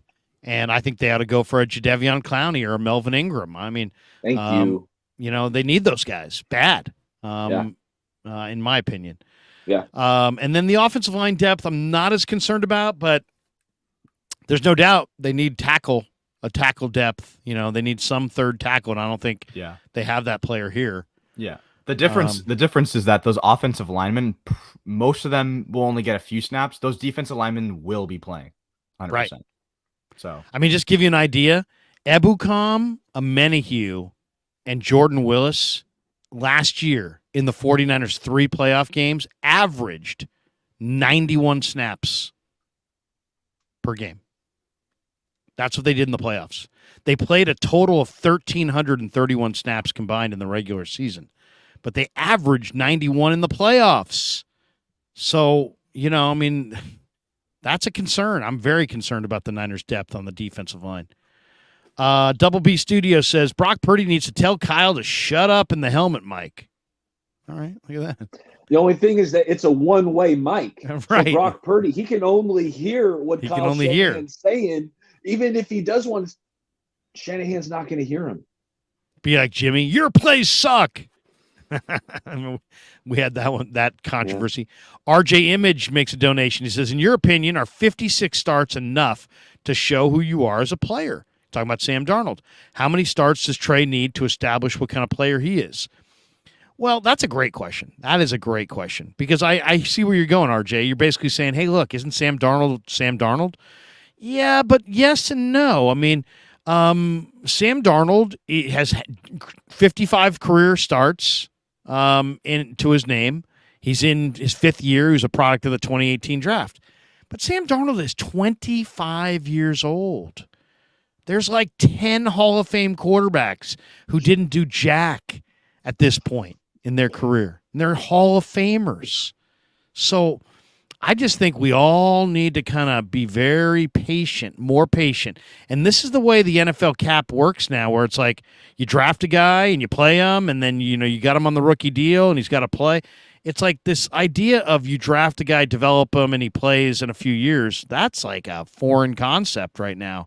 But that's what Steve Young was 31 before he was good. Joe Montana was 3-6 in his first 9 starts. Peyton Manning threw 28 interceptions as a rookie. These guys are all Hall of Famers.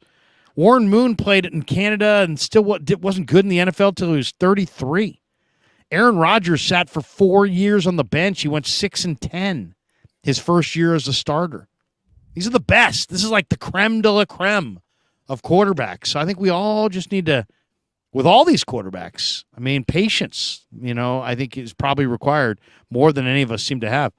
Bass_Spokane Niner fan says, do you think Kyle should have called more runs and screens to get Trey going? Instead, they came out like it was the 4th quarter and down by 20. What do you think, Kev? Did you want to see more screens? Screens are not necessarily the easiest. I mean, you could make an argument. Those are a timing thing. Yeah. And those have been hit where he's really struggled. I think if the Niners had come out with a bunch of really soft, screen passes, that the people that are blaming Kyle would be blaming Kyle anyway. They'd be like, yeah, he doesn't throw the screen pass well. He doesn't throw the soft. So wait a second. The quarterback that doesn't throw the game, bro. Yeah, it's seriously. It is. It's a lose-lose game. If he was only throwing under routes, it'd been like Kyle Shanahan is scheming this up, so he only throws the passes that he's not very good at throwing. Like, it's a lose-lose. I think that once he did start throwing the ball deep down the field, he started connecting, and that started reminding me of older Trey Lance when he was successful in those. But I don't think it was a scheme thing. I think that he plays quarterback. He's gonna have to throw the ball. It's not Kyle's fault.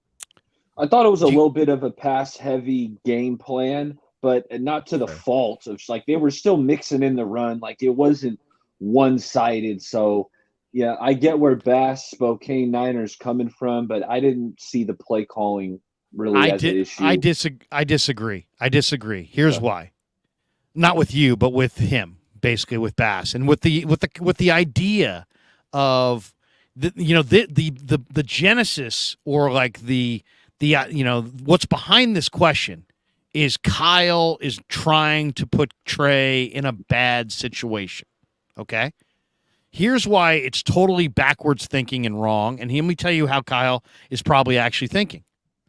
Kyle just watched his offensive and defensive lines practice for 2 days against the Raiders, and I think that what they saw probably in Vegas is what they saw today, is that the Niners' backup offensive and defensive line, is challenged greatly by the Raiders.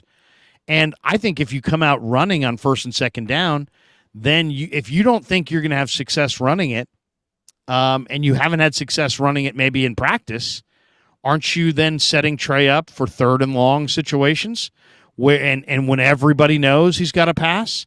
If you come out and start throwing the ball on 1st down, 2nd down, you're kind of giving him a wide open slate, and there's no pressure. You're taking the defense by, technically you're trying to catch them by, in a surprise moment. They're thinking you may run on 1st down. No, you're going to pass on 1st down.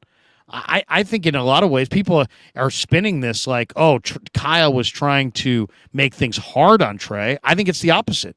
I think Kyle knows that that their Niners run game was not going to have big gainers on 1st and 2nd down, and he didn't want Trey to get into 3rd and long situations he wanted to pass on 1st down to try to take a little pressure off of the young quarterback. That would be my read on it. One thing I'll add to that is that what did he do most today? Today he was under center, he got the ball, he faked it to the running back, play action pass, and he threw it over the middle. That was the play. Like those were the type of plays I would say he was running the most. Would you guys agree? Yeah. That's what I saw the most. What did he do in college? He did exactly that. That's what he should be most comfortable doing. That he did. He played under center and he ran play action pass, and that's why they drafted him. Because is there more pressure to throw on 3rd and 10, or is there more pressure to throw on 1st and 10? There's way more pressure on 3rd and 10 than there is on 1st and 10. So to me, I think he was trying to get Trey in a rhythm by throwing it early in the down. I look at it the exact opposite. Now, remember when you guys, Kev's too young for this, or now actually he's of age now, but Baller and I can remember Lucky Logger, where you got those caps and then you had to decipher what the cap actually said. Michael Monahan gives us a super chat like that. He says, is that less than Krueger? No, he's pointing at the picture. He's pointing at the picture and saying, Krueg in 15 years, that's you. He's saying you're going to look like this guy in the picture here. Damn it. 15 years. I think. Yeah, that's tough, Dad. Damn. Why do you gotta treat the host that way, Mike? I mean, come on, Mike. I thought we were buds. I thought we were friends. I thought, who's your friend? Who's your buddy? Who's your pal? I mean, come on. Robbie439 says Trey's plays today was a D. His personality is A+, though. Yeah, nice. There you go. And that's, he's making fun of everybody who's talking up Trey's personality. J.D. Davidson, or J. Davidson, 124, says, what's your takeaway of Moody practicing kicks during the half after missing at the end of the first half? That's what I he didn't does. even know that. Desperate? I think that's actually what kickers kind of do anyway. Yeah, that's what Gold always does. Well, remember Robbie Gold's kicking kicking through cheerleaders. But that was pregame. He's talking about halftime. No, I think Gold did that during halftime too. Did he? Yeah. Mm-hmm. All I'd say, Jay Davidson, is it didn't work. Darnay Harvey, all 22 will reveal both flat passes were covered. One was robber coverage. The other, Dwelly, was bracketed. Both resulted in sacks. Yeah, but Dwelly, there was no defender between Trey and Dwelly. He had a clear pass. You're right. He was being bracketed. But so what? If that ball comes out, it's a 7-yard pass. An NFL quarterback can stick it in there in bracket coverage to his tight end. It happens all the time. I mean, it's not a reason to take a sack, that's for sure. That ball has to come out. When you drop 3 steps and there's not a defender between you and the offensive player, the ball's got to come out. Absolutely has to come out. But I will watch the All-22 because I've got, Kev, what do I have? NFL Plus. NFL Plus. All right. Is that going to be tonight? Is that coming out tonight, or do I have to? I bet you it comes out. Usually it takes a day or two, but I noticed on today there was only a couple games, so I think they're going to pump it out quicker. I bet you it's out. I think the TV copy is like immediate. I think you get the TV copy pretty fast, right? Yeah. Penith says Trey's a 2 out of 10, but if he had bigger jugs, he'd be an 8. So that's Penith. Extremely sus. Okay. That's a very suspect donation. I'm going to report that to YouTube. Mark Hope says, Larry, as an NFL personnel guy, help me. How do you evaluate a defense in the preseason? I understand one-on-ones, but what about how the unit performs? Does it matter? Well, it absolutely everything. First of all, it all matters. It all matters. As far as you don't put on any kind of, you don't overreact to your second and third teamers. This is what you do. You go back, you watch the all 22, and you have your coaching points on every play. And you talk it through with your guys, and you use it as an evaluation period, and you make them watch it, and you're super critical, and you call out everything. But if you got guys lollygagging and lazy and not hustling on the back end, then you start throwing furniture. Then you start cussing guys out. Then you start getting personal and ripping guys. But if you're seeing the effort and the energy, then it's about mistake correction, and let's get on the same page. And then there's also, hey, guys, why did we break down here? Is this a breakdown up front? Is this a breakdown on the back end? And then you got to decide, are the guys doing what we want them to do, and they're physically not capable, and we just have to go talk to our general manager about bringing some better guys in here? Or do we have requisite ability, and we're not getting it done because we're not playing hard enough, or we're not playing smart enough? I mean, it's like a doctor. You're asking me, when you're sick, what do you do? Well, you have to decipher. How sick are you? Well, what are the remedies? There's any number of things. But if there's a lack of hustle, you start breaking stuff. You start throwing stuff. You start swearing at guys. I mean, that's the way it is. And I've seen it. But if the hustle's there and the energy's there and the effort's there, then it's probably more about coaching points. And then also you got to acknowledge that there was no Armstead, there was no Bosa, there was no Hargrave, there was no Drake, there was no Warner, there was no Greenlaw, there was no Afonga, there was no Tayshaun Gibson, there was no Mooney Ward, there was no Demo Lenore. You know what I'm saying? And it's like you can't crush your backups too much, but you got to coach them up. And I guarantee you, when these guys hit the field on Tuesday, especially after getting drubbed, there will be a seriousness and an intensity to Tuesday's practice that we probably haven't seen in a few practices, because they're going to get their butts chewed because there were so many mistakes in this game. That's how I see it.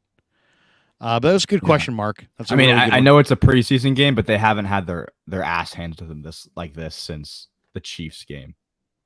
Yeah, not counting the Eagles game. That's a good point. It's been a long time since the Niners have really looked bad on defense.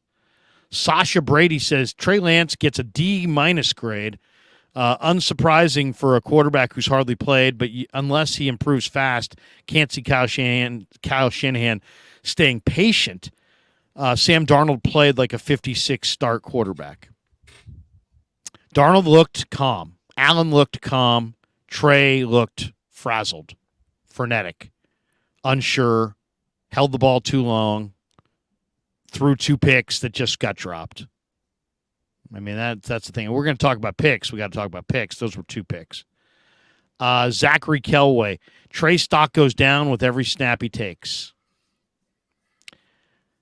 Today, maybe. Today. That's the thing. If you watch this today, you're going to sit. That's the thing. You're thinking about trade potential, and people don't even like to even entertain that concept, but that's part of it. Is somebody going to want to invest $9 million of their cap on a player that doesn't look ready to play in his 3rd year? That's the problem. Aiden O'Connell was at Purdue last year. He looked pretty good today, didn't he? Trey Lance has been in this offense for 3 years. He didn't look as sure of himself as Aiden O'Connell. There's no other way to say it, really. MF and Philpott says trade. Robbie Gould, free agent for Lance. Laughing my ass off. It's just 1 game. All right, there you go. He's got all the perspective in the world. Niner Grandpa, Brandon Allen looks better than all the quarterbacks. He looked calmer. I thought Darnold played better than him. Yeah, I thought Darnold looked a little better than. To me, Darnold looked the best of the quarterbacks. But then Brandon Allen would be second. Niner Grandpa says, watch Niner Grandpa. Go Niners. So he's just saying he's keeping it positive. I like that. RJ Image, just to say I completely agree with you regarding development, especially the quarterback. It takes time. Yeah, it takes time And look it up. Go look up. Go type in to Google when this stream's over, Hall of Fame quarterbacks, and then just go down the list and look what they did in their first 3 years. And for every, Mahomes, Roethlisberger, Andrew Luck, Russell Wilson, there's 7 guys who didn't do it until they were 28. Len Dawson, Sonny Jurgensen, Terry Bradshaw, Roger Staubach, Aaron Rodgers, Steve Young, Troy Aikman, Peyton Manning. There's a lot of them. A lot of them. They're Hall of Famers, and they didn't do it early on. It takes time. We got to have more patience than we have. Double B Studio says Kyle admitted that it wasn't the game plan. Kyle admitted that it wasn't the game plan, LOL. He's talking about having Trey throw so much. I got you. That the game plan initially wasn't to have Trey throw so much. But here's the thing. If you throw on first, think about it this way. You're in the game. If you throw on first down and you're incomplete, guess what you're going to do a lot? Throw. Because you're going to be throwing on second and third down most likely if you get no yards on first down. So as soon as you opt to throw on first down to maybe take a little heat off your young quarterback so he's not throwing in obvious throw situations, if he doesn't complete the passes on first down, now you're in a throw-heavy plan. That's how it works. First down, second down, second down relates to first down, third down relates to second down. If you throw for first down on first down, a first down throw, maybe you can run it on the next first down. But if you're incomplete and you throw on first down, guess what you're probably going to do? Keep throwing. Otherwise, you're going to punt. We got this one from Ty Bud. He says, Larry, when the All-22 comes out, can you do a play-by-play video of it with your commentary of what you are seeing? Kev, can we do that? 100%. Let's do it. We'll absolutely do that. Mike Monahan says, that's the doc from Smokey and the Bandit. Damn you, Mike Monahan. Niner Grandpa. Krug, do you have to stay 1,000 feet from a park? Do we understand that one at all? Is he saying I'm out of shape? I'm not sure. I don't know.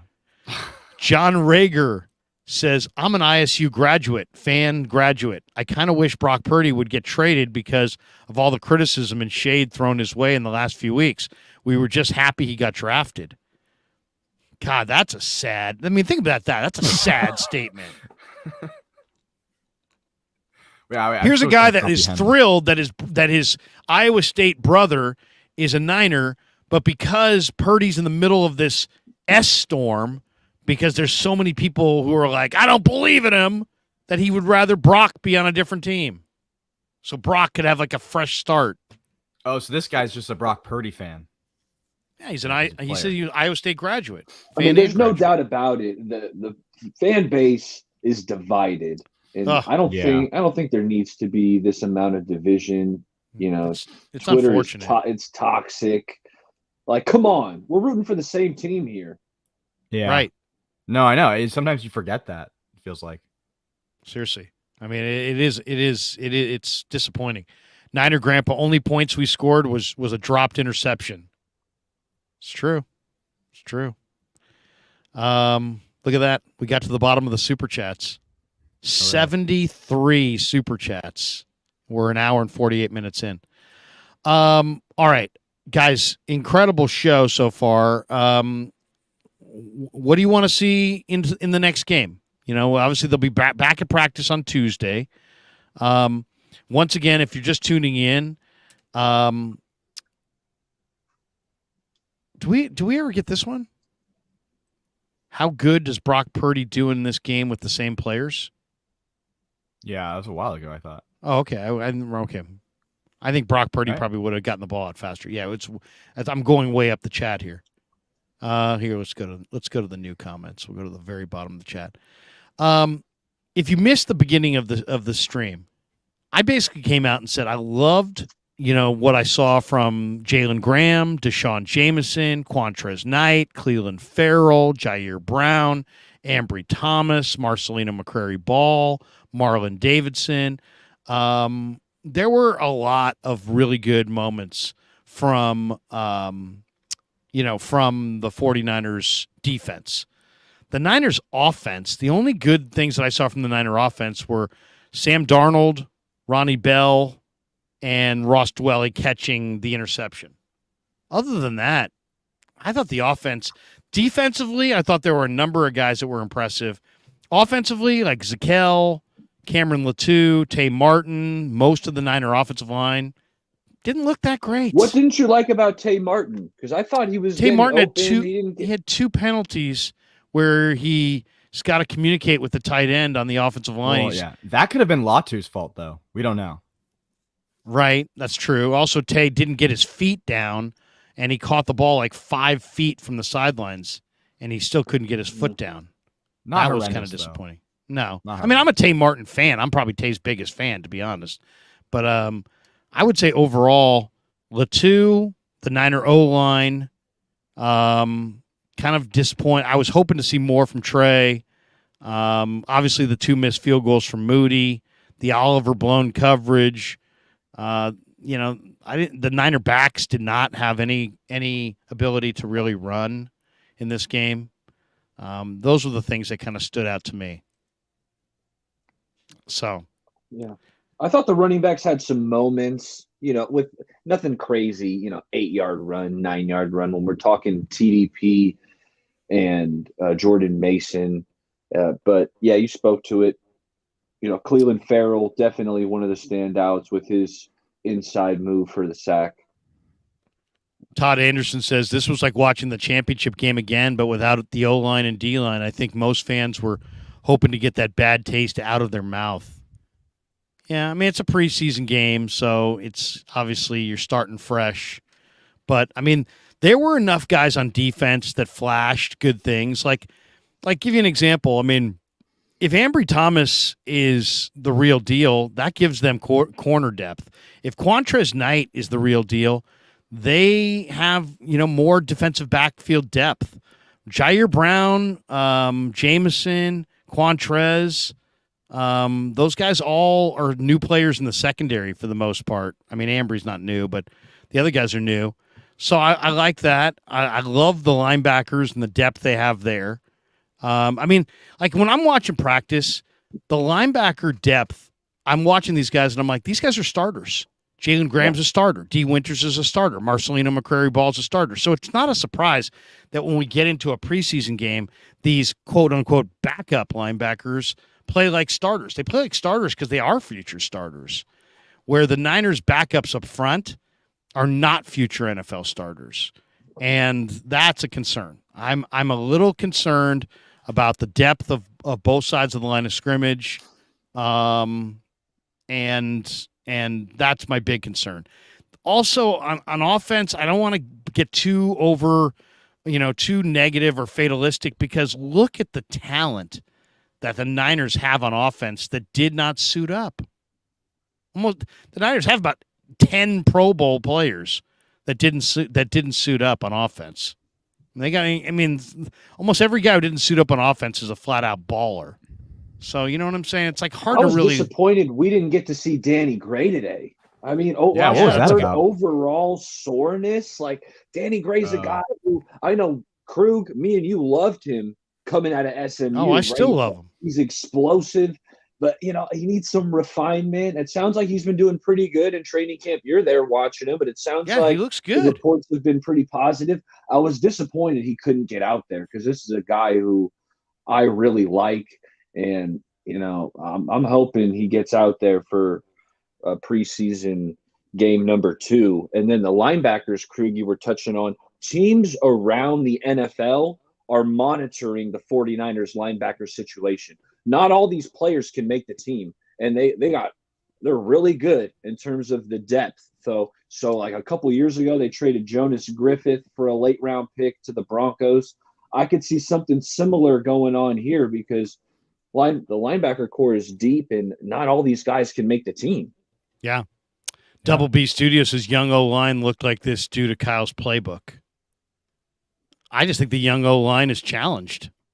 I mean, I don't know that, that they don't have the Niners have not invested a lot of draft capital. Let's be honest here. They haven't invested a lot of draft capital in the offensive line. They just have not. And they could use an infusion of talent there. I would love to see them make the kind of move they made for Laken Tomlinson, where they traded a 5th-round pick and they got a former 1st-round pick that they had a high grade on. And, that kind of – they could use another really nice player on their offensive line, whether it be a guard or a tackle. I mean, they could definitely use some offensive line help. Yeah. Hey, do you want to hit the sponsors real quick? And not hit the sponsors, but mention the sponsors. I want to share my screen, though, and get your guys' opinion on something. Okay. Well, let me thank the sponsors. MarinAutoglass.com. Check them out. If you're driving down the road and a pebble hits your windshield, give them a call, 415-883-3030, or just go to MarinAutoglass.com. Also, the only Italian sausage that I will eat is New York Style Sausage Company. We'll be there tomorrow. Looking forward to an afternoon down at New York Style Sausage Company tomorrow on the 49er off day. And, of course, thanks to Pig and a Pickle. Best barbecue in all of Northern California. Check them out in Emeryville and Corte Madera. Great spot. The brisket is amazing. Say hi to Damon. Say hi to Mary. Tell them that Larry Krueger sent you. Kev, what are you going to share here? Okay, so I know Baller already did his up and down, or his stock up, stock down, but I thought it'd be interesting if we look at this tweet. I thought this tweet was pretty interesting. I'll see if I can zoom in a little bit. But looking at these guys, this person, 49ers Kyle, put out, he kind of puts his stock up, stock down, and I just want to see if you guys want to go through it and see if you guys agree. Yeah. Okay, go shoot them to us. I mean, it looks Yeah, like the Trey first Lance one's Trey stock Lance. down. Yeah, Trey Lance stock down. I Stock personally down. would have to. Yeah, I agree. I don't think he played great. I think he. It's showed not that down he's dramatically, inconsistent. but it's down, Yeah. right? I'm It's down a little bit. I'm saying stock even. I'm saying stock even. I don't. Okay, that's fair. But I mean, to me, he It might just be slightly he looked a down, little but- nervous. He looked a little nervous. I don't know who was open on those plays though, Larry. Like I said, I rewound it in a couple times on the plays where I thought he did hesitate. I didn't see anyone obviously open. Again, the all 22. We'll watch it and get back, but I could see down. But personally, I got my Lance shirt on. I'm going neutral. Okay. Sam Darnold stock up. I would say yes. Yes. Yeah, he impressed me today. Honestly, I was expecting him to play worse. Not saying that he impressed me because he was so amazing, but I was expecting him to be significantly worse than I imagined, just because of all the reports I read and heard this offseason. It seemed like he was accurate. I mean, that ball he threw to Ronnie Bell I thought was beautiful. I wrote down in my notes, beautiful pass, because it was just right on the money. And he had a couple other great throws. I think he only had 2 throws that I thought were inaccurate, even though he was 5 of 8. So I thought it's stock up for sure. Ty Davis Price, it says stock up. I would say stock even. Now, granted, I'm looking at him in practice, and I wanted to see the Ty Davis Price that I've seen all summer in practice. If you're just judging it off of what you last saw from Ty Davis Price, if you're a 49er fan that hasn't been to practice, you would probably say stock up. Oh, yeah, he looked better than last year. Yeah, he does look better than last year. But he didn't look as good in this game as he's looked in practice. So I would say stock flat, but if it's based on last year, yeah, stock's up. I'm okay with stock up a little bit. I thought they had a couple of nice runs. Again, the offensive line, they didn't do any favors. I didn't think they run blocked well today. But I get stock up on Price. I'd give him stock even. I thought he was going to be more explosive. Maybe that was the offensive line. I'm going to have to rewatch it, but he didn't have any plays today where I was like, wow, look at that guy go. But he was decent. Ronnie Bell stock up. Yeah. I mean, he did tip a ball that became a pick, right? Yeah, it was a nice route, though. It was a nice route. Yeah, but it hit him in the hands. Hit him in the hands. It hit him in the hands and became an interception. Yeah. So that's a negative. But I do like the fact that Ronnie Bell, I mean, this guy was a 7th-round wide receiver. Although the return game, I wanted a little more juice in the Yeah. return game. Yeah, I was going to say that. D. Jameson's on the list here, but the return game I thought was kind of from Bell. Yeah. Cameron Latu. Oh, go ahead, Kev. I was going to say there was nothing in the return game that I was like, oh, this guy's a great returner. Maybe he's a better punt returner, but he didn't really get that many yards on the kickoffs. But he was open a lot today, so that definitely means something. I didn't see him run all the routes, but he was getting open, getting the ball, so that means something. Who's next on the list there? It's Latu. Latu's stock has fallen through the floorboards. I mean, let's be honest. I mean, this guy, he had a terrible week of practice where he dropped multiple balls. And then he gets into the game inside his own 20-yard line, and he almost drops a pass to him and then fumbles it on the way to the ground. I mean, he looks like he's just either his head's in a different place or he's got just terrible hands. We just don't realize it. I don't know what to say. He's got good ability. He's got good prototypical size and speed and athleticism, but you know what? It's a tight end position. If he were a 4-2 burner, if it was Danny Gray and he just didn't quite have great hands, you'd be like, all right, well, the guy's a vertical threat. He's going to run off the coverage and this and that. For a tight end, you have to have sticky hands. You have to catch the ball. So his stock is way down. Yeah. Braden Willis. What where would you? Was there? Is there any? What do you guys think about Latu? Yeah, Latu's definitely stocked down. The dropsies, and he almost dropped the ball that Sam hit him, and then we know he ended up getting it punched out. So Latu's definitely stocked down. But Willis, I'm not going to argue against stock up because I am a Braden Willis guy. I love the tape I watched coming out of Oklahoma. He's tough after the catch. And then in the run game, I know he's not the biggest guy, but I thought he was physical AF in the run game. So Braden Willis, while today, he caught one ball. Nothing really jumped out to me that would really point the arrow up. But I'm not going to argue against it because I am a Braden Willis guy. He also made a tackle on special teams. That's big. And Latu had a holding call on one of Jameson's nice returns. Mm-hmm. Latu not only dropping balls, but he's holding on the return. Yeah. Latu it seems like whenever his name gets mentioned, it's not a good thing. Like the drop, the fumble, or he didn't drop one today, but he fumbled it, and the penalty. Braden Willis, I only have him down for one catch that I saw, but I didn't see him in the run game, but I'll believe you because I know he is a good run blocker. Jason Poe stock down. The Niners offensive line gave up sacks. They gave up pressure in the face of the quarterback in the interior. They didn't open run lanes for their backs. I don't think you can have anybody on that offensive line with a stock up today, and that includes Poe. Yeah. Right? 100%. Yeah. Cleveland Farrell was a definitely stock up. Stock up for Cleveland Farrell. Big time. Definitely. In fact, to me, I was worried about Cleveland Farrell, guys, because I've watched every practice, and I watched some of the D-line drills. I don't see him necessarily winning in the one-on-ones. He doesn't seem like he's real dynamic off the edge. But you know what? That guy's a ball player, and he knows how to play. And that one thing about Farrell is he does know how to play. So if you're going to give up the inside move to him, the thing about it is, I think that the game plan as an offensive tackle is real simple. Be real strong inside and make him run the loop. Make him beat you to the edge and flatten to the quarterback because he doesn't have great speed.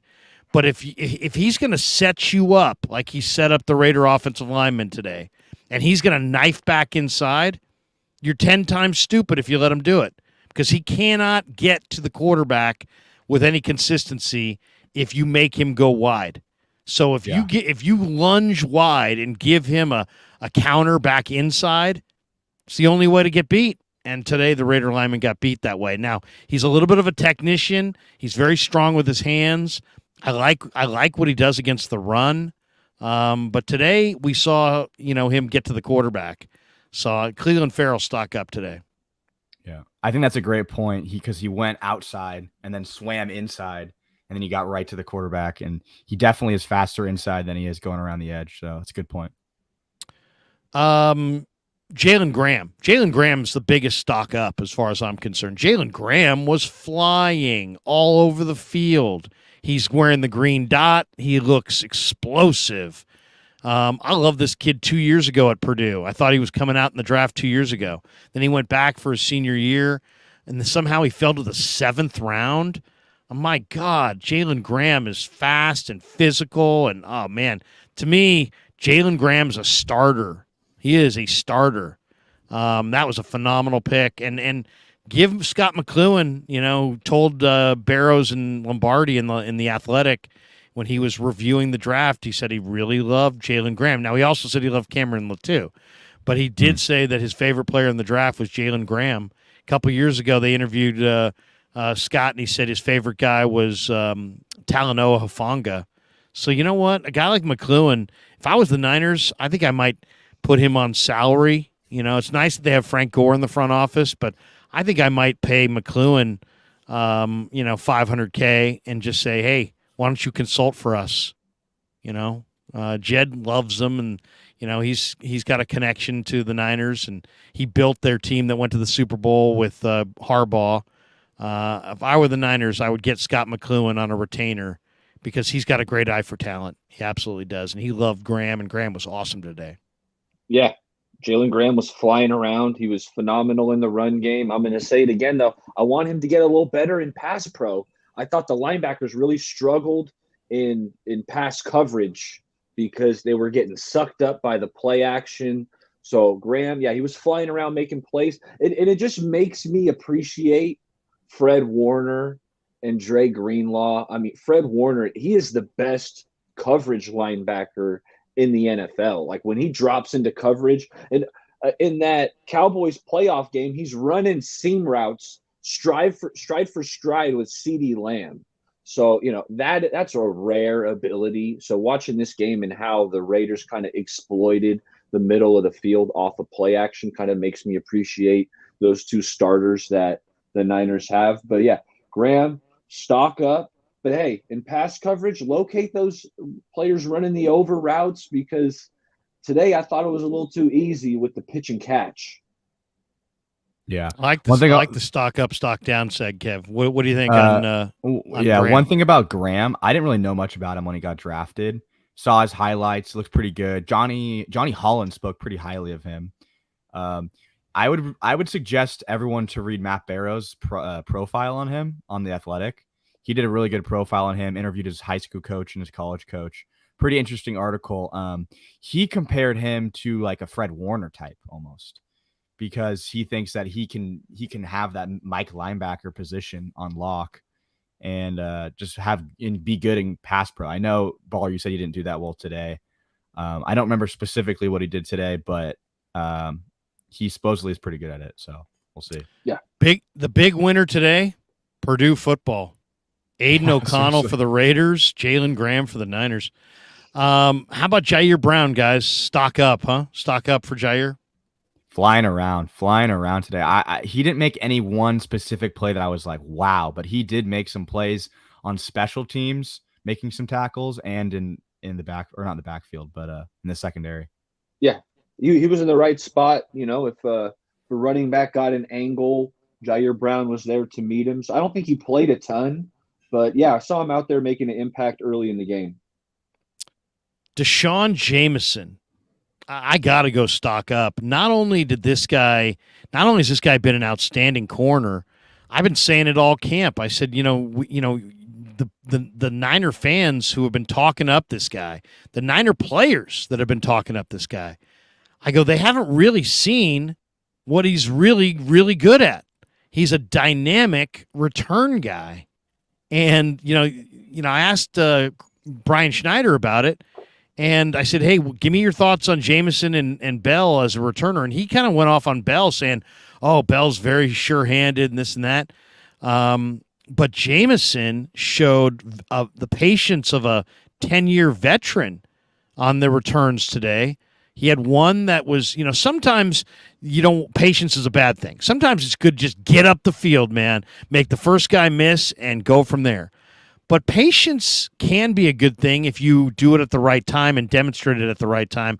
I think Jameson showed that he is not just a corner. He is a returner of substance, of significance. I thought the arrow was way up on Deshaun. Yeah, the return skill was dynamic. Unfortunately, a couple of them got called back due to holding calls. But, yeah, Jameson, I thought he was exceptional. He was decisive in the return game. Ronnie Bell was – he was decent. He got the job done. He didn't turn it over in the return game. But Jameson made you say, whoa, this guy's got some talent back there. Yeah, and it makes a difference, too. I mean, the 49ers didn't get to really, take advantage from it because they had penalties on everyone. But, he ran it to the 40-yard line on his first return just easily. And he has great timing. He hits the hole. He's fast. I mean, just also seeing the Niners go from Ronnie Bell to Jameson, it gave you a really good, comparison and be like, oh, this guy's legit. Like this guy, the step up here is legitimate. So, Ambry Thomas, go ahead. You guys can go first.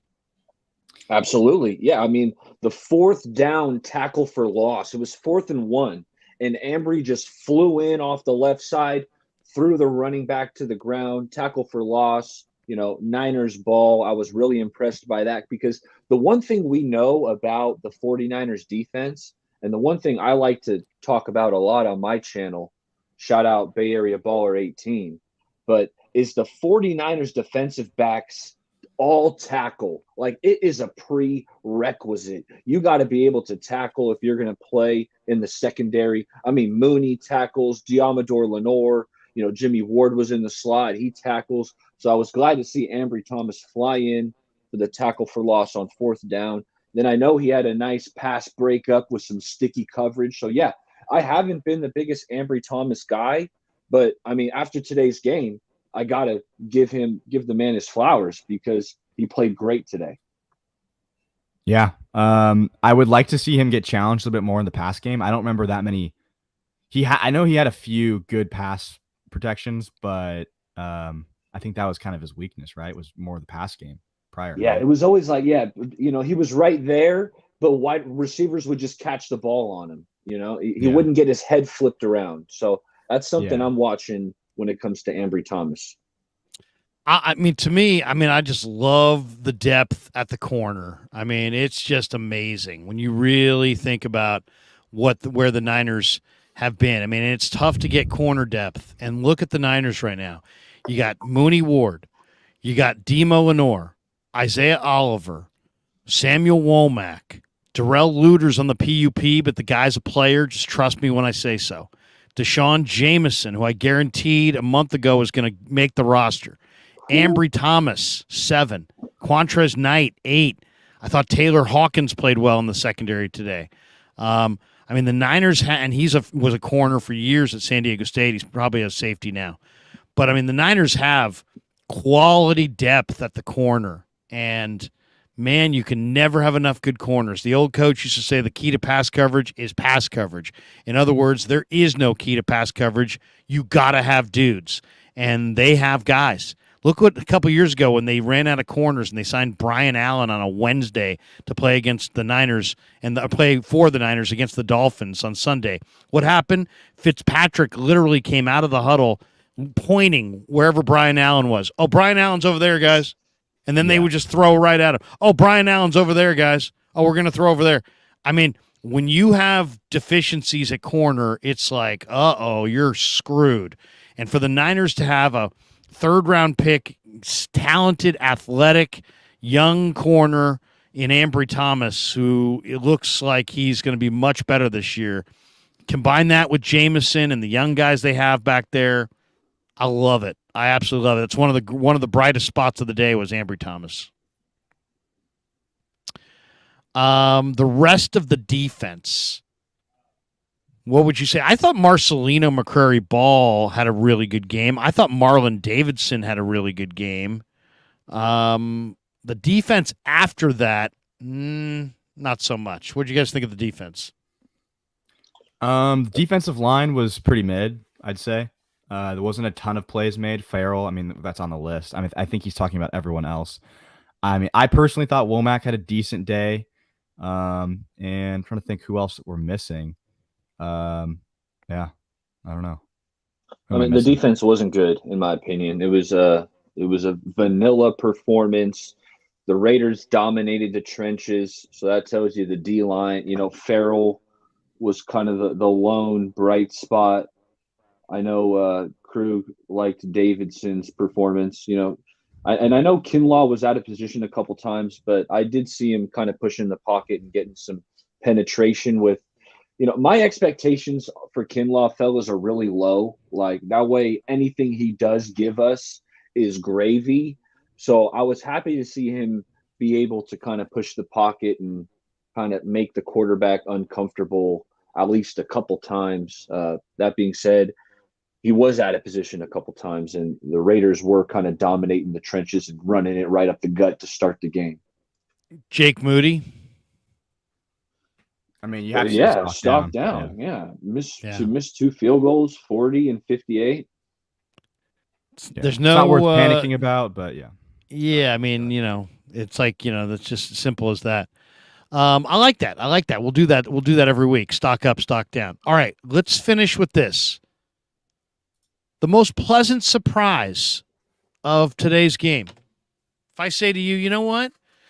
There was things that you saw that you liked. There was things that you saw that you didn't like.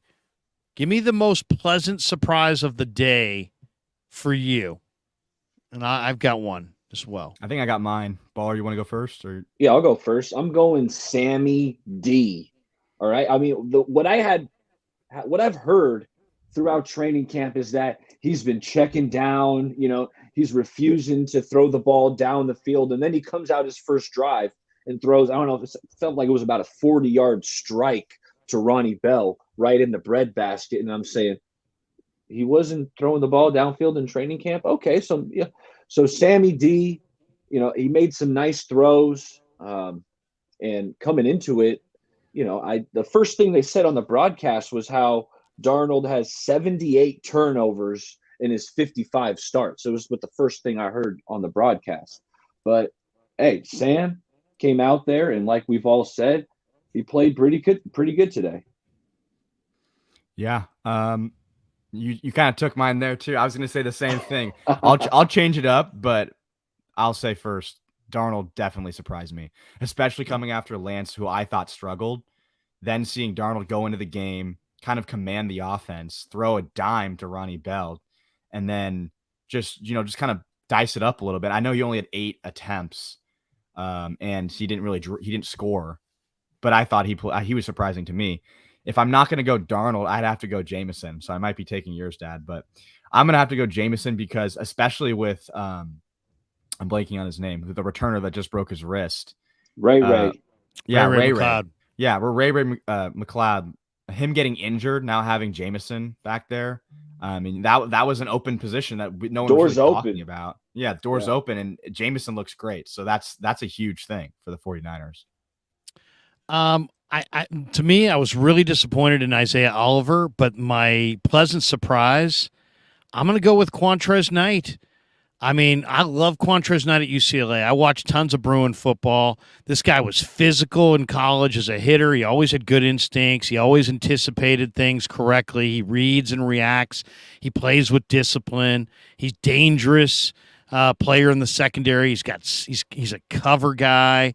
He can anticipate routes. He recognizes routes. He knows what's coming. He's got good ball skills, good instincts. He's good in the box. He's a solid tackler.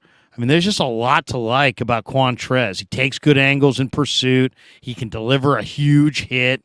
And to me, he had last year to be on the practice squad. And I think Quantrez, if Oliver can't man that nickel spot, I think Quantrez is your guy.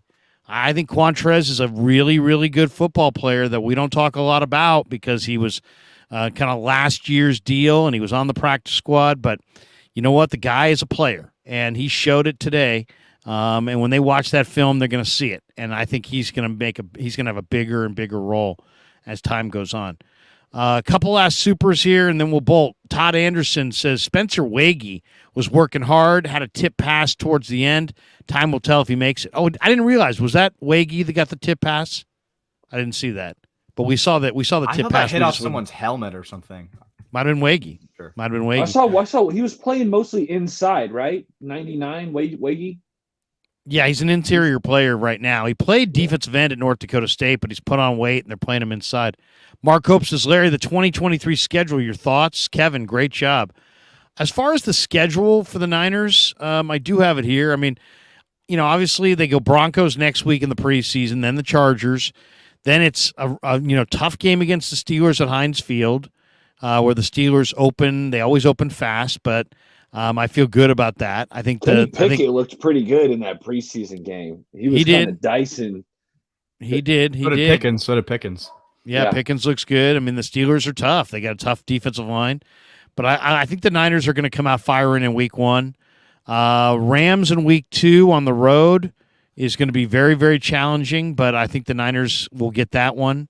Then they get the New York Giants on a Thursday night, primetime game. That the Giants are always tough. Arizona at home in week 4.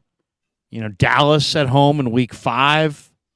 As far as the schedule goes, I think you gotta try to steal a couple games early.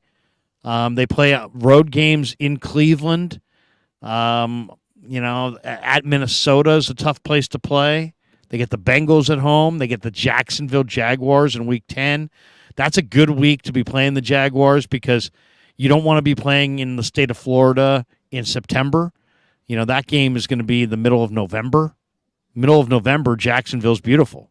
Then they get Tampa in week 11. Then they've got week 12 is at Seahawks. Is that Thanksgiving? I believe Thanksgiving in Seattle. Week 13 is the game of the year in Philly. Going to be very challenging. Then week 14, they get Seattle at home. Week 15 in Arizona. Should be a pretty easy win. Christmas Day, they play the Ravens at home. That's going to be difficult. At the Commanders on New Year's Eve Day. And then the Rams in week 18 at home. I mean, it's a challenge. I mean, to me, that week 1 game is really a huge game. I think the first 2 weeks of the season are going to set the tone for the 49ers. It looks really tough on paper playing the Steelers and Rams both on the road to start the year, but I think the Niners go 2-0. I think they go 2-0 at the beginning and get it rolling from there. What stands out to you guys about the schedule? I mean, they're traveling a lot. I saw a stat where they're traveling more. I don't know. I think it's the most in the NFL or the second most, but they're traveling. It's a tough schedule. I think that the Pittsburgh Steelers week 1 on the road, it's going to be tough. And then against the Rams, the Rams, man, they got no depth. Like I was looking at their depth chart and it was like on the defensive side of the ball, there's a lot of names. I follow the NFL pretty closely, but look at that Rams defense. There's not a lot of names that I'm familiar with. When they do have, they lost Bobby Wagner. He's back in Seattle. Yeah. The Rams are a young developmental team. Plus, there's a lot of rumor that the Rams may trade Aaron Donald before week 1. Wow. Yeah, there's Who's talk reporting that. Well, I saw it in a couple spots that the Eagles may try to trade for Aaron Donald or that Aaron Donald could get dealt. So, I mean, the Rams are in kind of a rebuild. It really, obviously, if they move Aaron Donald, that's gonna change things dramatically for them. We got this one from Mark Hope. He says, stock prices, Larry and Kevin Krueger up big. Let's effing go. Don't forget Baller. And Baller. Don't forget Baller. And by the way, Bay Area Baller 18. We've got almost 1,000 people still hanging in the room here, 2 hours and 23 minutes into this thing. I want you guys all to go. Baller's going to join us after every game this year on the post game. And I'd love every single one of you to sign up for Bay Area Baller 18's channel. He does great stuff. He does stuff on the Niners, on the Warriors. He watches film. He's knowledgeable. We wouldn't have Baller sitting here on our post-game show if he wasn't damn good at what he does. And I want everybody, if you can, go to his YouTube channel, type in Bay Area Baller 18, like it says right there on the screen in bold, and just give him a follow, give him a sub, help him build his channel. Baller, how many subs you got right now? Hey, we're on the road to 2,000 subscribers. We got some work to do till they get there, but that's the goal.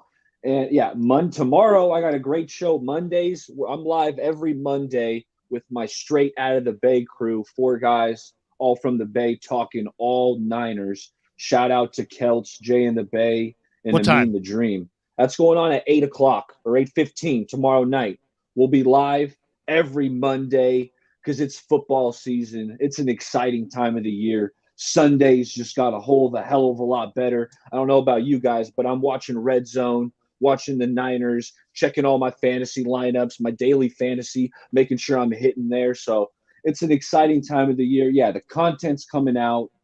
The YouTube channel's on the screen. Krueg, I appreciate you for getting me on board because I learn a lot from you. And, we've talked Warriors over the last year or so. I learned a lot from all those guys.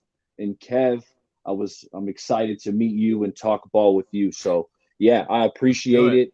The chat is insane. The channel, Krueg, I've been a fan of the Krueg channel, since its inception. And you guys are working hard. The content's flying out everywhere, and you guys are crushing it, and I'm glad to be here. Oh, man, we're glad to have you. And tell Amin the Dream, he's got the hair of hair, man. I mean, that guy's got the pompadour. I mean, he makes Kev's hair look kind of thin. I mean, he's just got ridiculous woo. Amin the Dream's one of my favorites. I've popped on with him. Baller, we'll let you go, brother. Have a great rest of your Sunday.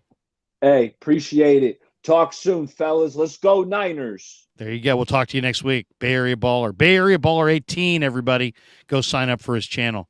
Oh, can I make an announcement here? Yeah, go ahead. We got a couple more supers to get to. Believe it or not, I didn't notice. Yeah, it. I'll just do an announcement real quick. Everyone that has been curious about the audio only, because we stopped posting on Spotify and Apple Music. Right. It's kind of a long story. It's just really complicated. Anyways, if you want to watch the show audio only, you can watch it for free on the YouTube Music app. Download the YouTube Music app, and you can find our podcast on there. There's a link on the channel. It says audio or audio form, maybe something like that. And it will link you to our audio only stuff. We also should tell people, do we have a picture of our crazy, our lazy, effing lazy t-shirt? There it is. Here we go. There you go. You can go to the store on YouTube and you can order that's the back of the t-shirt, right, Kev? Yeah. Or is it the front? The front of the t-shirts. No, that's the back. The front of the t-shirt looks the same to all the other t-shirts. It has a Krueg Show logo, but the back of the t-shirt says you're effing lazy. And everybody who buys a Krueg Show t-shirt at any point, I do an individual customized video for them, thanking them for supporting the channel. So all you got to do is go to the Krueg Show and go to the store and order the shirt, and we will send you a direct video thanking you for supporting the channel, because that's how much affinity we have for our viewers. Couple more here. Fish and Chips says early reaction, depth, and official worry then. Yeah, I think on the offensive and defensive line, definitely depth is a concern. Jesse Wade, saddest part of the entire day is Mike Florio is grinning ear to ear. D. Winters, stock up. I think it spoke volumes that Sam only played one quarter. You think why? Because why do you think what's his read on that? What do you think of that, Kev? You think Sam only played a quarter because he played well? I think it spoke. No, I don't know. I'm assuming that means it's bad, but I thought he played well. I think the plan was Trey's going to get the first half, and then they're going to split the next 2 quarters. I wouldn't be surprised if next game it's flipped, and it's Sam for the first half, and then Trey for the next quarter. Saul Goodman says Trey Lance played like a guy afraid he's going to be a bust. Mark Hope says Bay Area Baller, stock up. Stock up big. Let's effing go, my bro. Bay Area Baller 18, everybody. Give him a sub. Give him a like. Give his channel some love. Mark Hope says, Baller. I went to Balboa. You? Oh, sorry, Mark. We already said goodbye to Baller. Let's do this. I got a final thought. Kev's got a final thought we'll share with you next. But first, let's shout out our sponsors one more time. MarinAutoglass.com, 415-883-3030. New York style Italian sausage and Pig in a Pickle. Best barbecue in Northern California. Here's their location in Marin.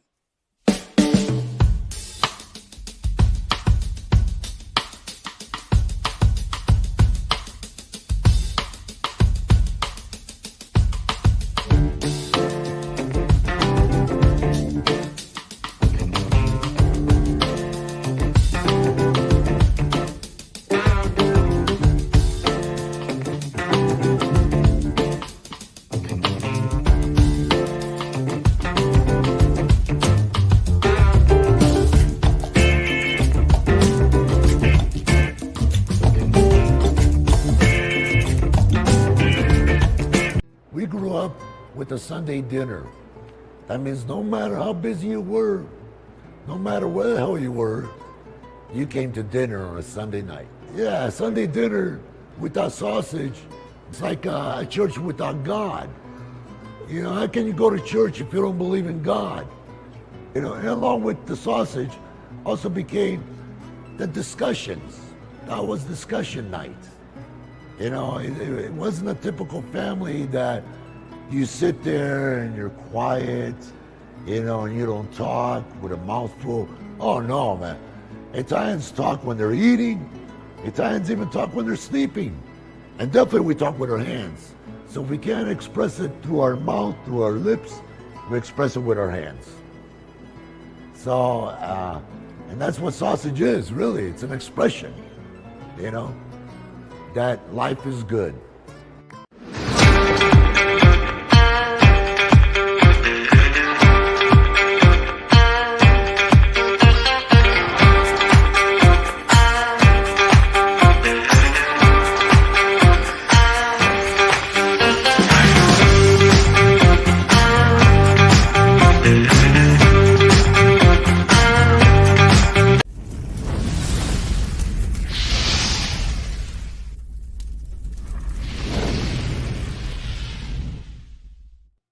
All right, we're coming down the home stretch of our live stream. We're 2.5 hours in. Let's read a couple non-super chats. Okay. Bobby Kev says, Bobby Thunder says, I love that name, Bobby Thunder. He says, Brock threw 4 interceptions in 2 games with the first team during 11-on-11s, and there was no contact allowed playing with All-Stars. There you go. I mean, I didn't see it, so I can't really compare it, you know? Yeah. That's his way of saying, Brock sucks. Greg Smith says, the Krueg show, Brandon Willis and TDP and Ronnie Bell was the first down, second effort from TDP. Referees made a mistake, played good. What do you think about it, 49ers? I thought the spot on the short yardage to TDP was a bad spot. Then the Niners would have challenged that in the regular season. Lyle says 20% off code for merch if we beat the Steelers game 1. Say it, Krug. Come on. We'll talk about it. I got to meet with the executives. Potentially. Nick J. Pasquale with the thin gold chain on top of the fresh red tan skin with the voice of a dude who smokes with no filters. Absolute legend. Don't forget $1 Million Wink, too. There you go. You like Pasquale? There you go. We grew up with a Sunday dinner. That means we grew up with a Sunday dinner. That means there you go. A little Pasquale, a little extra Pasquale. We got this one. Awesome show, fellas. Bomber T. Trock Talks. Larry, don't give your address live on air. Glad you guys caught it. I wasn't going to say anything live. Thank you. It's gone now. It's gone now. It's all gone now. Let's see. We got a couple more that I want to get to. I saw a good one in here that I wanted to get to. Mark Hope's talking about Pasquale. He says, it's an expression. So epic.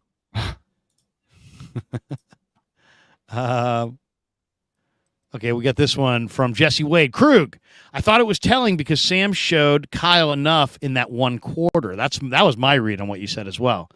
That he got in and got him out because he played well. He looked good. He didn't look like he needed more work. So we were on the same wavelength there. I thought that's what you meant. Digital Drew is asking about what happened to the Telmetrics Jam. Telmetrics is no longer a sponsor of the Krueg Show. But it's not really because they didn't want to sponsor anymore. We just had a change in personnel at Telmetrics. And when is Pasquale getting on the dang stream?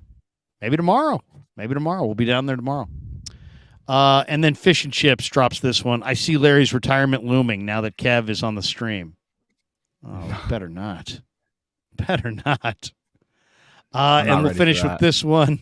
Luke Luna says, Larry, you said Ambry didn't look good in camp along with others. He doesn't practice well. He plays better than he practices. That's why practice is practice and games are games. I wouldn't even agree with that, though. He played better today in the game, but I don't know if he has a great track record of playing well in games. Do you know that? I don't think so. Well, I mean, he played well 2 years ago at the end of the year. Last year, he played very poorly. They don't need him to bounce back because they've got depth, but they've challenged him. And if he doesn't play well, he's not going to make the team.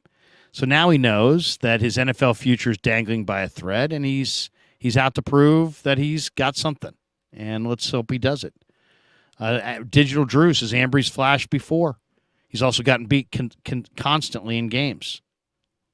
Here we go from Rocky von Wagner.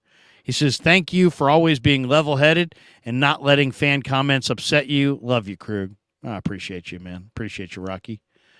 Okay, that's going to do it for us. But we do have almost 700 people in the stream. And I'm sure of the 700 people that are still in the stream, almost over 2.5 hours since we started, even though I'm sweating today because it's super hot, and drank a ton of water. But if you haven't hit like and subscribe, please do. If you hit like, just more people find our shows. If you hit subscribe, hit like and subscribe, as Bomber T says. Hit like and subscribe, everybody. We're at 21,469. And we've picked up almost 1,500 subs in the last 4 weeks alone. The channel is growing by leaps and bounds thanks to this man over here, Kevin Krueger. Thank you to everybody. But if you've yet to hit like and subscribe, please do. Hit like, hit subscribe. If you hit subscribe, make sure you click that notification bell. Every time we go live, you'll get a little alert. Hey, Krueg's going live, and then you can jump in here and have your say. I got to thank people because this has been probably the most super chats. First of all, one of the biggest chats we had today. I forget what it topped out at, but it was a lot of people here. And then, we've got 84 super chats. 84 people donated today to this show. That's an amazing number of super chats. So I just wanted to say thank you to all the Niner fans, and thank you to all the Krueg Show fans, and thank you to everybody who's supported this channel. We're trying to put out the best content we possibly can. When the season begins and they open up the locker room, I will be doing player interviews like I did a year ago. And I get along really good with a lot of the players. So we're going to get some great content that you're not going to find anywhere else, our own content. Right now, we're producing camp footage and, camp videos, and we're putting out recaps of camp and giving you the practice rundown, trying to be as honest and accurate as we possibly can. We're putting together videos based on the live streams. We're doing about 10 to 15 live streams a week. And once the locker room opens at the beginning of the season, I'll go face to face with many, many players every week, and we'll bring you those interviews live on this channel on a regular basis, and you will not want to miss any of that stuff. And Fish and Chips says, don't be vanilla at the pressers, Larry. Have I been vanilla? If I have, I apologize. David says, great show, amigos. Keep it up. Digital Drew says, any interesting interviews on the horizon? Oh, as far as what we got. Yeah, tomorrow night, tomorrow night, JT the Brick's going to be on tomorrow night. So JT the Brick is a longtime voice of the Raiders. And I think he's going to be here tomorrow night at 7. And we'll do a live stream with him tomorrow night. I'm also probably going live on Grant's channel tomorrow at some point.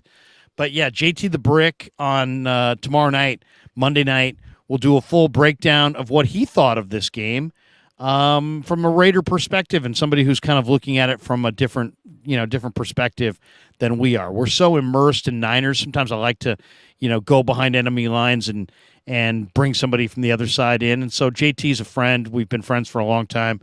He'll stop by tomorrow night. So looking forward to that. Check that out tomorrow night on the channel. Kev, you got a final thought before we bolt for the door? Thank you, everyone, for liking and subscribing. Content will keep coming out tonight. I think we'll probably drop one more video, and then tomorrow, lots of videos coming out dissecting the game. Yeah, like and subscribe. Follow us on Instagram. Drop a comment.